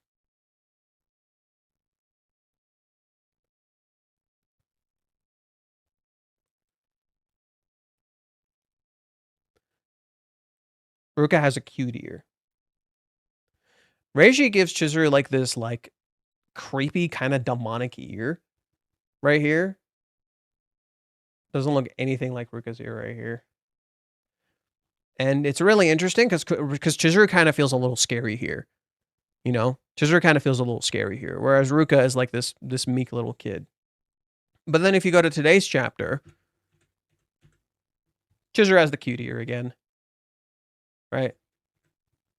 Oh, there it is. There's the ear, right? The kind of demonic. Oh, she has headphones on. I didn't even notice. Interesting. She had headphones on. So that means she didn't want anyone to listen to what Ruka was saying. Okay, so she didn't want anyone to listen to what Ruka is saying. The better question becomes, why is Chizuru calling Ruka while walking outside? That's a really interesting choice, right? Why is Chizuru calling Ruka while walking outside? Does she not have privacy in her home? Right? Does she not have privacy in her own home?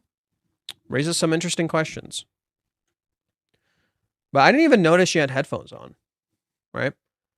Did not even notice she had headphones on.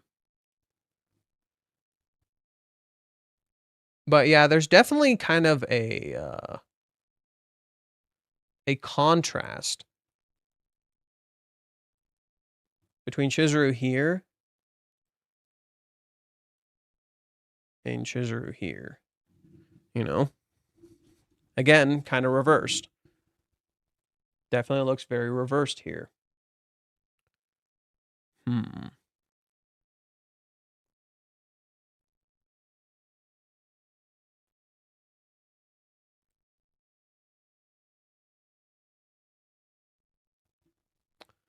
Interesting. Could you imagine if Kazuya was stuck with Chizuru, Mini, Mami, Sumi, and Ruka in High School of the Dead? Shut the fuck up. Shut the fuck up. I'm going to propose something in July 11th is going to be at chapter 444, and the same chapter Nagomi's going to die. Damn, okay, relax. Damn, okay, relax. New step for Kazuya is muscles of John Cena. Okay. Da da da da. But John Cena is bald. No, I don't think Kazuya could pull that off. John Cena isn't bald. He just shaved his head. He's not bald. He just shaved his head. I've seen him with hair. She's opening a new house for looking at a new place to live. I don't know. I do want to point that out. I like she's walking by a fence. There's this interesting element where she's walking by a fence as if she's caged up. That's an interesting element here. Despite being outside, she's caged up. That's interesting. I'm going to use the restroom. BRB.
Got a pillow.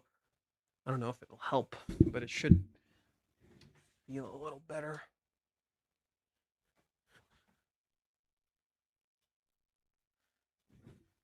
Had to plant my ass a little bit, excuse me. Just had to plant my ass a little bit. Excusez-moi. Oh, God.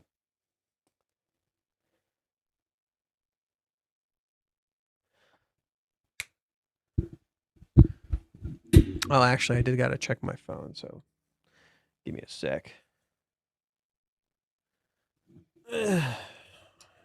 Sorry, just got to check some stuff. Do.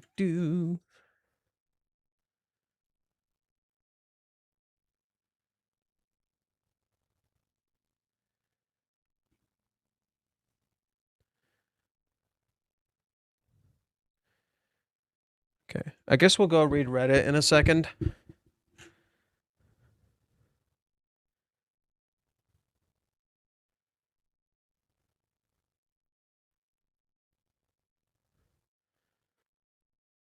Sorry, I just gotta update some people, talk to some people.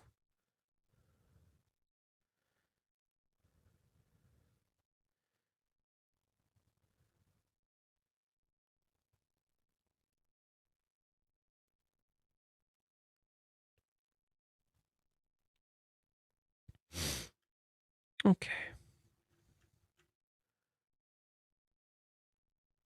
God damn.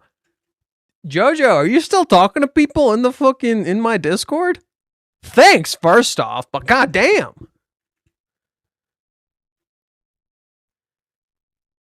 Okay. So we got about 40 minutes left or so. For now. We got about 40 minutes left or so. Then I gotta end the stream and get ready to head to my doctor's appointment. So yeah, it's gonna take a bit. I'm actually going to my dentist. So I'm actually going to a dentist. Oh, I set up the camera, my bad. There we go. I'm actually going to a dentist, so they're gonna clean my teeth. I don't know if it's gonna hurt like fuck. I don't know if it's gonna hurt like fuck. Hopefully it won't. Hopefully it won't hurt like fuck.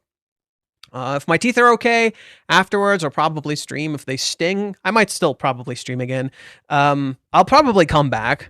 So I'll probably come back. So don't worry.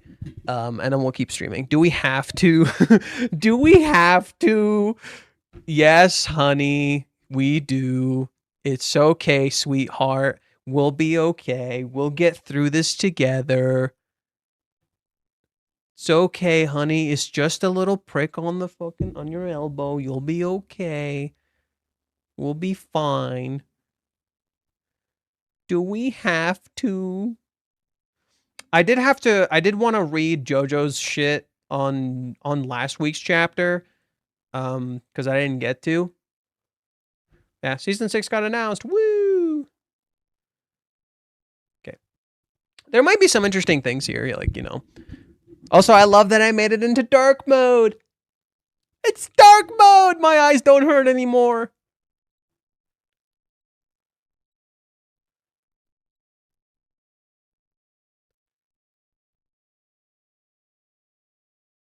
I just noted that Shizuru's outfit is exactly the same as the one she wore on her first date with Kazuya. If you're talking about Ruka's vision, it's actually on the second. Yeah, I switched to dark mode the last time we streamed, and the funny thing is, I didn't realize I had a dark mode for my Final Fantasy 14 app too, and then I switched that, and I'm like, oh, my eyes, they don't hurt. But I have to take a little break from 14 because I'm getting a little burned out. Peter's back, also a short confession from Kazuya. Yeah, we saw Kazuya's confession, but we did not see his thoughts. Kind of like the confession a lot. He's slowly trying to find out why it is that he likes her so much. Especially that I had hardly any confidence in myself, but whenever I see you, I feel so alive. To Mizuhara, brother in Christ, you can be so stupid. Clearly ask her to stop with that. She didn't ask him though. She didn't ask him though. She never asked him though. So the sad reality of the situation is Chizuru never straight up asked him, stop calling me Mizuhara. Chizuru wants him to change what he calls her. She needs to request it, aka being selfish. Chizuru never did. Nowhere in the manga does Chizuru say to Kazuya, "Stop Mizuhara." She literally doesn't mind. No, she does mind, but she never specifies. She does mind. She does want him to call her something else, but she never does it. So he never does. How is he supposed to know? She never actually said it bothers her, though. I think she just keeps it to herself. Right? You get zero indication from her that it bothers her. And that's the thing. If it does, you gotta voice it. I think that's one of those things where she doesn't communicate that it actually bothers her. Chizuru, I forgive you for other sins. Now please commit. These daydreams are so typical of Kazuya. Maybe this she'll leave her after all. The panel made me lol so hard, right? Ruka's chapter 218. Oh, that would be interesting. Ruka gets a 218 and it's Kazuya just railing Chizuru and everyone's like, yeah! That'd be really funny. That'd be so funny if we get a 218 for Ruka of all characters. Right? Not realizing what she did. right? And I think that'd be really funny. Chizuru feels the need to apologize to Ruka, not realizing Ruka's already like done a lot of bad shit. There's a lot of irony here, lots of dramatic irony. Nice chapter. I like Chizuru's quest of making things right before dating Kazuya. It shows she's finally facing reality, and with the whole Ruka situation taking responsibility, the conversation has a lot of potential for good drama. See, it's really funny he says that, because I don't think Chizuru is facing the true reality. She's facing like kind of a false reality. She's facing what she believes to be reality, not the actual reality. And I know that sounds pretentious as fuck. What the fuck am I talking about? I just mean that what Chizuru is doing is right if Ruka wasn't doing all the bad shit, you know? And if you think about it, Chizuru really kind of has nothing to apologize for, in my opinion. I don't think Chizuru really has a whole lot to apologize for, because Ruka has been doing the exact thing Chizuru thinks she's doing to her. Ruka was absolutely cucking Chizuru from the start. She was always doing that. Who are we kidding? Who are we kidding? She's been doing that non-fucking stop.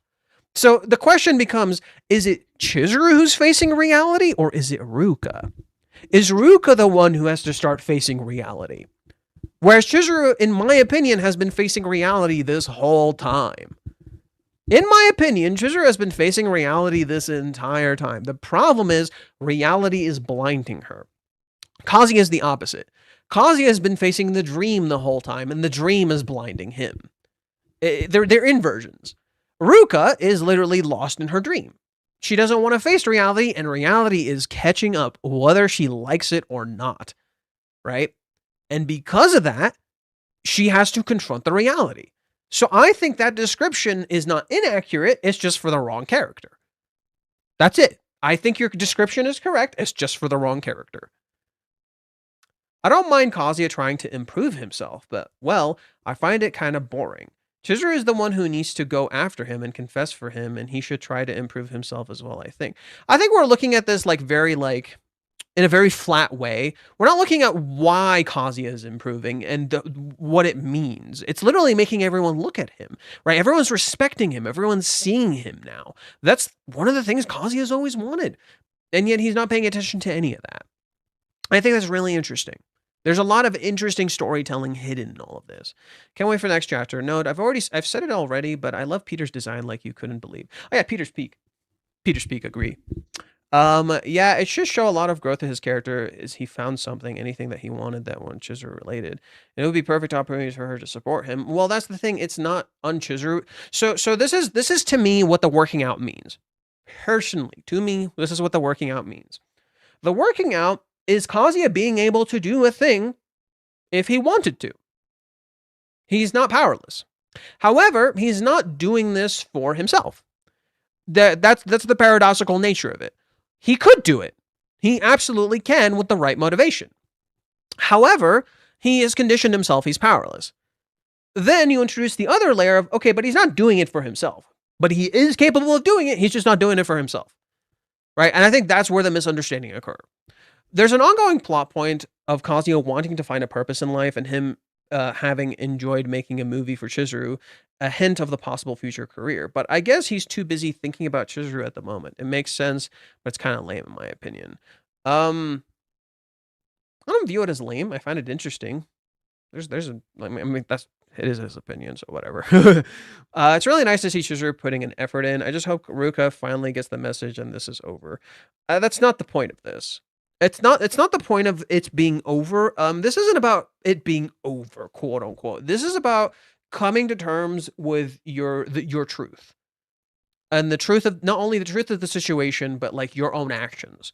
It's not that what Ruka needs to come to terms with is not that it's over.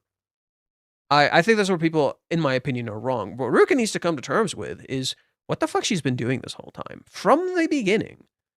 She's been trying to steal a relationship from someone else. So understand, Ruka will never, ever accept this is over unless she comes to terms with herself. That is the reality she must face. Not that this is over. She's like what's this? She's like what? She's like some of these Baki characters I've been seeing recently, or some of shonen protagonists you see these days, where she'll literally never, ever, ever give up. And it's supposed to act as a dark mirror of Kazuya. It's supposed to act as a mirror of Kazuya, right? And how he will literally never fucking give up. But how that becomes very destructive, you know? And you have to come to terms with the fact that it's not that you already knew it was over, it's that you didn't want to accept that it was over. It's about them. It's not about it being over or anything. You can tell the character it's over for fucking ever. You know, you can show them unequivocal truth that it's over. They will never give up unless they come to terms with themselves. And that's what this is all about. This is about the characters themselves. What they want to do, why they're doing any of this. And their own monstrous natures. I think that's what this is about. So that's where I kind of just disagree a little bit. It's not, Ruka already knows it's kind of over. She's just never going to accept it. You know? She's just never, ever going to accept it. If she tries to take one final shot and assault Kazuya again, then it would just hurt all the more. I hope that whatever she talks about with Chizuru, it'll finally get through to her. I don't think so. I just don't think that's what's going to happen. Kazuya is so determined to improve that he even managed to get a few fans on the gym. Yes. Chizuru's making a move. This is interesting. She's been passive or not the focus of the story for almost a year in real time. Really? Well, she's had chapters. She's had chapters, and the chapters tell you a lot about her character, but she's just not been an active character in the plot, which is, I think, kind of important. I'll be real. I think Chizuru not being an active character in the plot is kind of important for her character for a very specific reason. She has been an active character in the plot since the cohabitation, since the 3 months started. Chizuru has been an active character since the end of the 3 months. Okay, that is.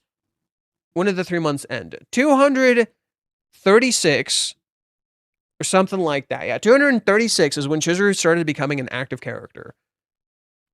And when Chizuru finally became kind of a passive character was chapter 390.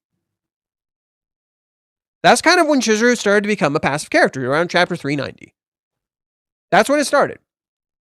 So for almost 120, what is it? 140 or 50 chapters, maybe 60. Chizuru has been an active character. 160 plus chapters. Chizuru's been a very active character. So her not being active now, and instead the actions are about everyone else, feels very fitting. You know? I think it's very, very fitting that she's not an active character anymore, because we needed a break from active Chizuru. It's not that she's not active in the background. She absolutely is. But she's willingly put herself in a passive position. And I think that thematically works because she's been so active for so long. Like, it's like the writing is literally saying she needs a break. It's like the writing quite literally says she needs a break. And I've been saying this a while, like that's literally the end of, that's quite literally the end of the Odaiba date. The Odaiba date, she's literally working too hard to the point that she gets like blisters that make it so hard that she can't even fucking walk anymore.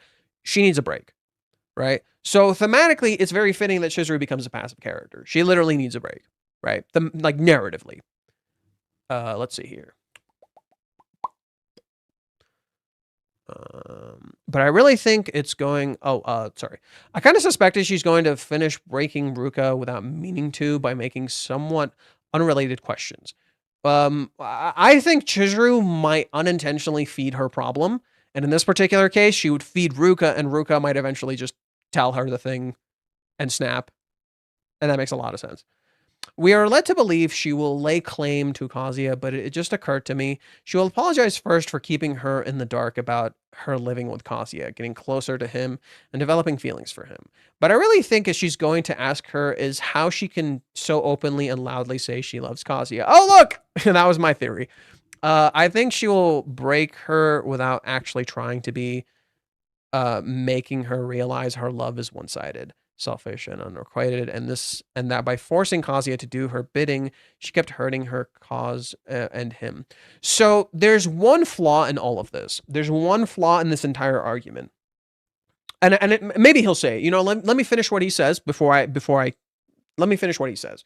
But we'll see. It depends on what kind of answer Chizuru gets once she picks up the phone next week's chapter, if it actually happens. The other response is just a tantrum, but considering what she just went through, she's curious about how close she is with Kazuya. Based on her conversation with Umi, she'll be open to have a civil conversation. So, like I've said in the past, so this is the flaw of this person's argument, in my opinion. Like I've said, Ruka represents the character's mistakes. She kind of represents what the characters are doing wrong, and in some ways also what they're doing right. And because of this, I think you're missing the part where Ruka is gonna destroy Chizuru, maybe intentionally or without trying to, right? Just as she destroyed Kazuya without trying to, she may destroy Chizuru without trying to. Just as Chizuru may destroy Ruka without trying to. That is literally kind of the whole point, I think. I think Ruka is going to hit Chizuru with one hell of a wake-up call by showing her what she has been doing while because Chizuru is so focused on feeling bad for doing one thing to Ruka, not realizing she might have done another thing to Kazuya, right?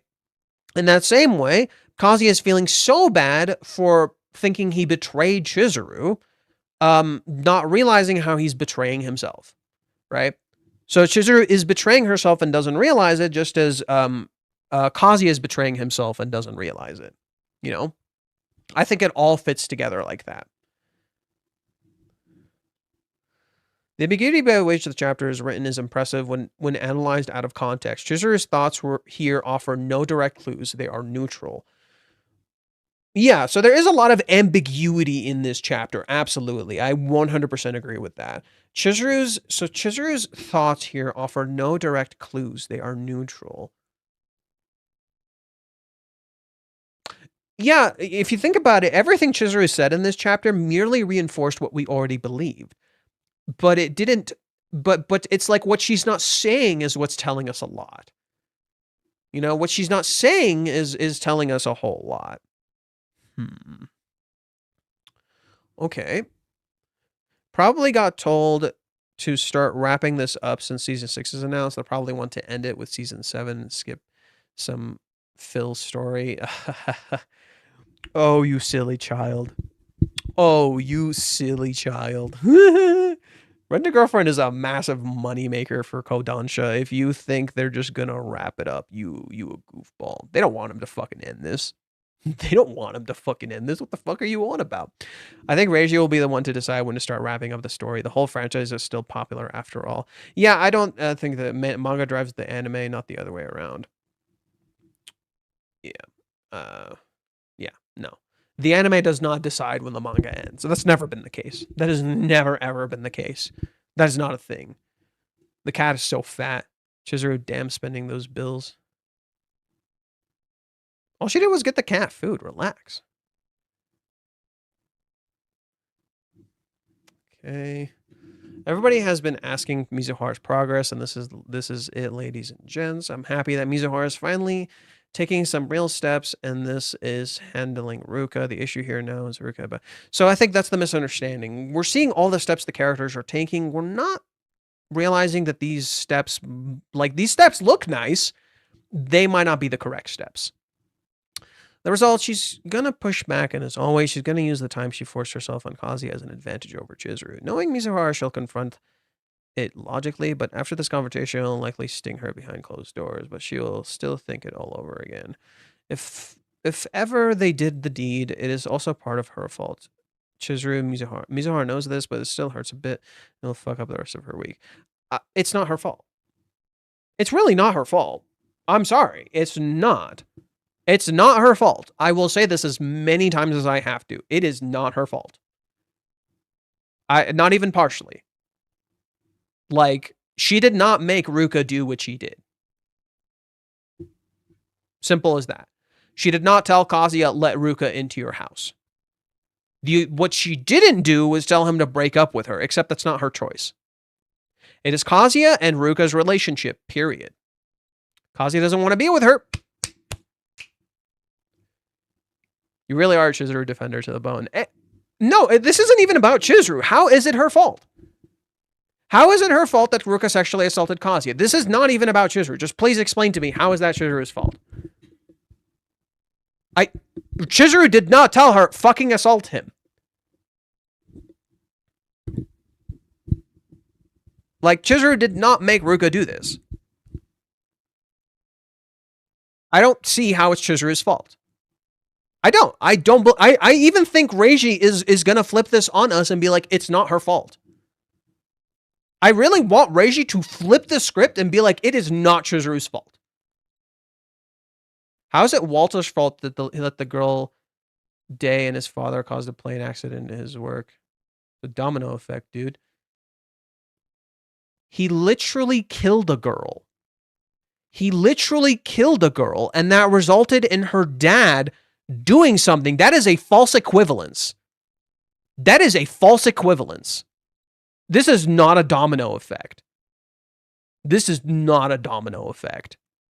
She merely suggested they start dating. They told Ruka much later. Kazuya told her, I'm in love with Mizuhara. She knows what she's getting into. She knew this from the start. Ruka knew from the get-go.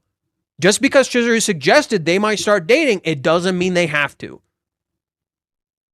Walter fucking killed someone. And that resulted in a plane crashing. That is absolutely his fucking fault. How in the fuck is it Chizuru's fault that like a year and a half ago, she suggested they might start dating, to which Ruka openly admitted in the recent chapter that she forcefully insisted they start dating when she knew otherwise. She knew exactly what she was doing. It is not the same thing. That is a false equivalence. It is a false equivalence. Walter fucking killed someone. All Chizuru did was suggest something. She didn't even fucking do anything. All she did was suggest something she regretted. She didn't tell her, fucking sexually assault him. She didn't push Ruka to kiss him. That never happened. It is not Chizuru's fault. I don't see that. And I've called Chizuru out on a bunch of other shit she's done wrong. I have. It is not Chizuru's fault that Ruka did what she did. That is not on her.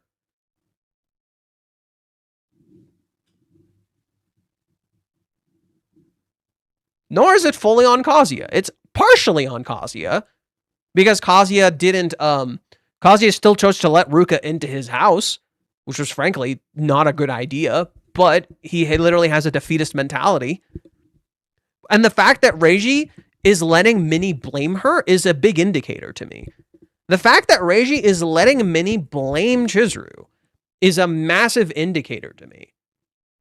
That he wants the readers to think it's Chizuru's fault. He is tricking you. He wants you to think it's her fault. It's not her fault. Because Ruka has been doing this for a while. And all of it is because she's jealous of Chizuru. Okay, you can be jealous all you want. That doesn't excuse your actions. That is not on Chizuru. It's relative. If Chizuru didn't say that and didn't reject Kazuya, none of this would have happened. No. If she rejected Kazuya, Kazuya still could have broken up with Ruka.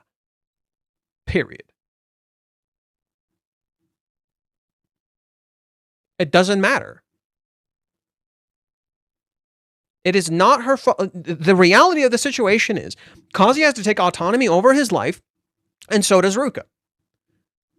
They are reactive characters. They are letting other things control them. A grieving man who just lost his daughter is not reactive. He has no autonomy over his fucking life. He is in a terrible fucking place. He should not be working. That is a completely different thing. Walter quite literally caused someone grief, did not consider this grief at all, didn't give a shit, and then a bunch of fucking people died because of him. Chizuru does give a shit. She's tried to talk for a while. She didn't consider how Ruka might have felt in all. Actually, she did consider. Never mind. She was considering exactly how Ruka would feel in all of this, which is exactly why she fucking hid it in the first place. Yet at the same time, it is Ruka who needs to confront Chizuru. It is not Chizuru who needs to confront Ruka. Because I would argue Chizuru has been ready to confront Ruka for a while. She just needed to come to terms with it. It's Ruka who wasn't ready to confront Chizuru. Everything Ruka did was her running away from Chizuru. Every single thing Ruka has done ever since the 3-month time skip, ever since Hawaiians, has been Ruka running away from Chizuru. That is the reality. Ruka is running the fuck away from Chizuru. That is the truth. Kazuya being sexually assaulted is not Chizuru's fault. To say he had no autonomy in the situation is also fucking nonsense. Right? If anything, I could say it's more of Minnie's fault. Minnie is the one who came into Kazuya's house and then literally kind of conditioned him that it was okay to kind of to get drunk and to let himself be super vulnerable around someone. So I would say Minnie has more of a fault in this than Chizuru does. Because like I explained before, what Minnie did when she came into Kazuya's house is that Minnie walks into Kazuya's house, gets him drunk, literally lies to him to get answers, and then sells him on a bunch of bullshit. She conditions Kazuya about these lies, these false truths. So when Ruka comes into his house, he believes the false truth he's being presented by her. That oh yeah, it's okay, Ruka's not going to do anything, even though he's had a pattern in the past, right? So Kazuya ignores that pattern in favor of a comfortable lie, something he's been doing for a while. So I would argue that because of what Minnie did, where she literally abused Kazuya's vulnerability and comfortability, she made him much more vulnerable. So when Ruka walked into his house, he was way more vulnerable. I would say Minnie did that a lot more. If anything, Chizuru was actually protecting him from something like that in the past, where she literally constantly made him feel comfortable and that his actions are not in the wrong in any way, shape, or form. Right? Whereas Minnie actively kind of facilitated that stuff. If anything, I think Minnie is like the secret final boss, where she's literally kind of doing all this wrong stuff and then pinning it on Chizuru, where in reality, she's kind of been the one doing stuff wrong this whole time. If Walter didn't let that girl choke with his own vomit, nobody in the plane would have died. It's their fault also. It's not their fault that it's a paradox. I'm sorry, this is a false equivalence. I keep telling you, he literally let someone die. He murdered her. No. He saw her choking and he let her die. He murdered her. It wouldn't be like first-degree murder, but this is murder. Like, that's murder. You saw someone choking and you let them die. Not because you couldn't act, but because it was a choice. You murdered them. Yeah, they did it to themselves, but you murdered them. So no, I would say Walter's actions were murder. Like, what would it be constituted as manslaughter? Charges.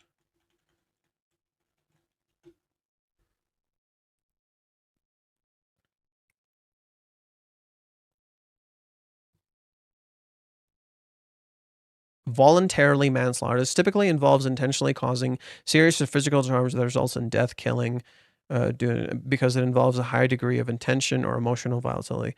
It is classified as a more severe felony, for example, in states like New York, first degree. Yeah, I would say this is more along the lines of manslaughter.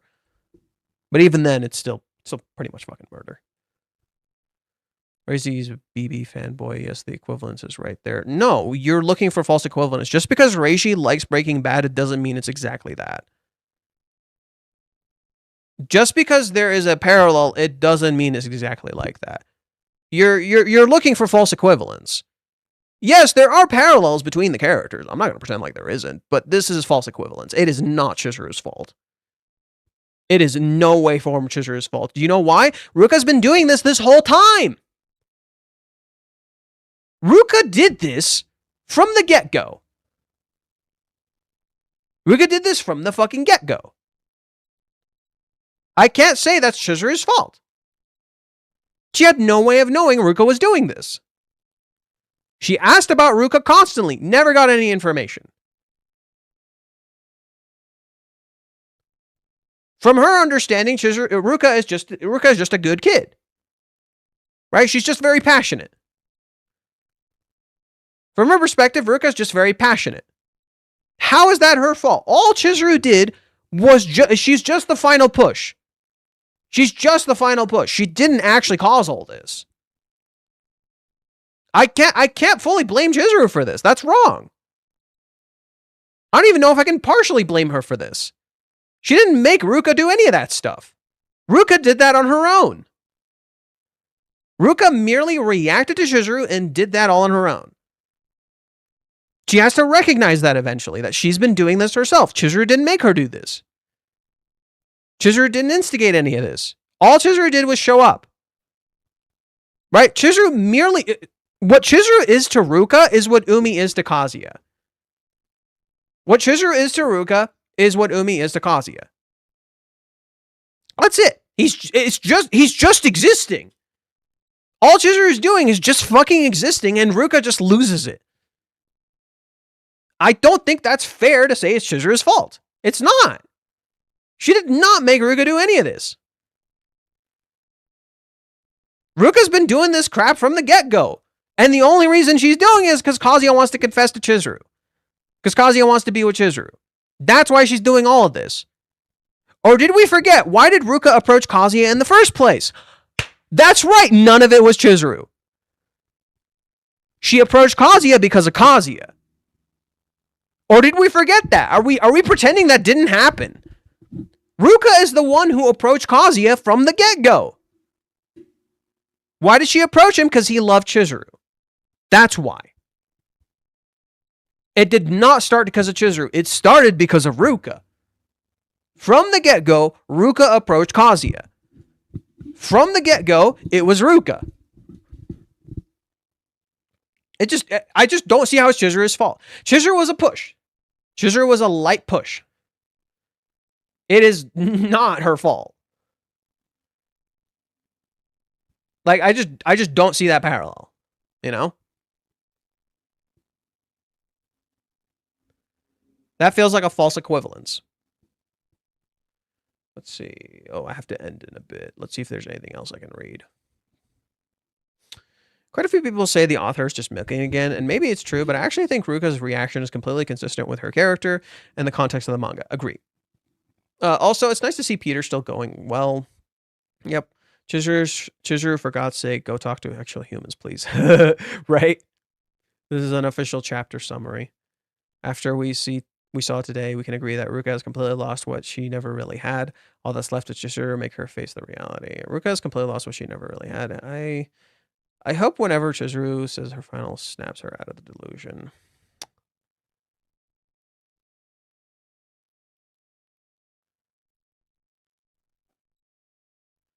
We'll read that later. Because he confessed a bunch of times. Okay, I think I'll make this the last one. She also had a stake on every other. She has her stake on as every other character. Kazuya also led her on. Absolving Chizuru from this is bad reading. Everyone is involved. I mean, Chizuru has some parts. Like, I think Chizuru hiding it from Ruka. Yeah, sure. That's on Chizuru. Chizuru hiding what she did from Ruka. That's on Chizuru.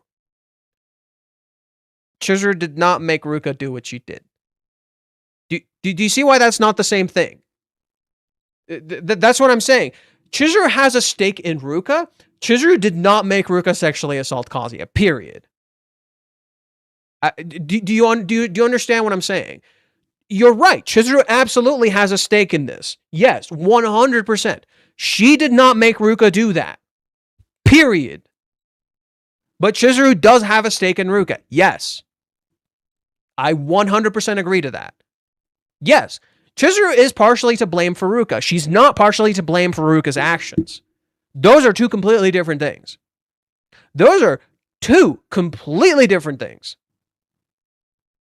Yes, Chizuru should apologize to Ruka. In particular, Chizuru hiding it from Ruka, right? Chizuru hiding it from Ruka in some ways facilitated Kazuya hiding it from Ruka, right? There's a parallel, absolutely. Kazuya choosing to hide it from Ruka is still ultimately his choice. And yes, while it was partially facilitated by Chizuru, he knew what the right thing to do was. He always knew what the right thing to do was. He just pretended like he didn't. So while Chizuru has a stake in Ruka, absolutely, Ruka's actions are not her fault. And that also comes back all the way around to Kazuya and Ruka. While Kazuya was trying not to hurt Ruka, not to break up with her, not to hurt her feelings, the sad reality of the situation was Chizuru was merely his excuse. He chose not to do it.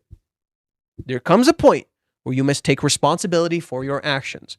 Kazuya must choose to end his relationship with Ruka, and it has nothing to do with Chizuru. Chizuru cannot be his excuse. On that same way, Ruka must come to the reality of the situation is that she's using Chizuru as an excuse to justify doing what she's doing. That Kazuya is the only thing she has, whereas Chizuru has a bunch of options. That's a fucking lie you're telling yourself. That is no justification for your actions. You are using that as a justification. That is exactly why I'm saying it's a false equivalence. It is not a fair equivalence. It makes no sense in my opinion. Because these characters do have control. Whereas Walter was actively robbing people of control to validate his own feeling that he's powerless. Right? He's actively trying to validate his own feeling that he's powerless so he can make himself feel strong and puff. That's why it's a false equivalence. Walter is an egotistical maniac. Walter is an egoist. He only cares about what he feels. The girl's dad also part of the blame for working such a job. He was irresponsible. Absolutely. But he is in no position to advocate for himself. When you're suffering through grief, and you don't have anybody, you're not positioned to advocate for yourself. So it is up to the management and the authority to recognize that this person should not be working and should take a break. And I do recall that was a part of the story that they told him, "Oh, you're fine, you're okay," or something like that. If anything, it was a criticism of the system. For Breaking Bad, a huge part of Breaking Bad is definitely a cultural criticism of the United States system. A huge aspect of it is literally like showing how the system fucks people over. While Walter is the illusion of the system fucking him over, right? A lot of the story is a lot of the characters in Breaking Bad are absolutely getting fucked over by the system. The system is just screwing them. Whereas for Walter's character, he actually has a lot of privilege. The system is not screwing him. He has a lot of fucking privilege. The system is not screwing him. He just chooses to validate his own ego. And in some ways, you can find some parallels with Walter and Kazuya. Just as in some ways, maybe you could find some parallels between Walter and Chizuru. In that same way, you can find parallels between Walter and Jesse. Jesse and Kazuya, and Jesse and Chizuru. You can find parallels between these characters. Fate, you notice the power lines again in the chapter as others point out. Yes, I saw them. Yeah, I saw them for sure. Yeah. Jorg has a really good catch on the power lines that got lost in the Older Roman back and forth. Really? What is it? Let me find it. I also think it's strange that Chizuru is willing to talk to everyone, even Peter, but not Kazuya. Okay, so he says, what I also noticed, so the power lines were right here. What I also noticed is that the power lines are shown in the chapter. They go from Ruka to Chizuru and then back to Ruka, like some kind of connection between them. Okay, so right here.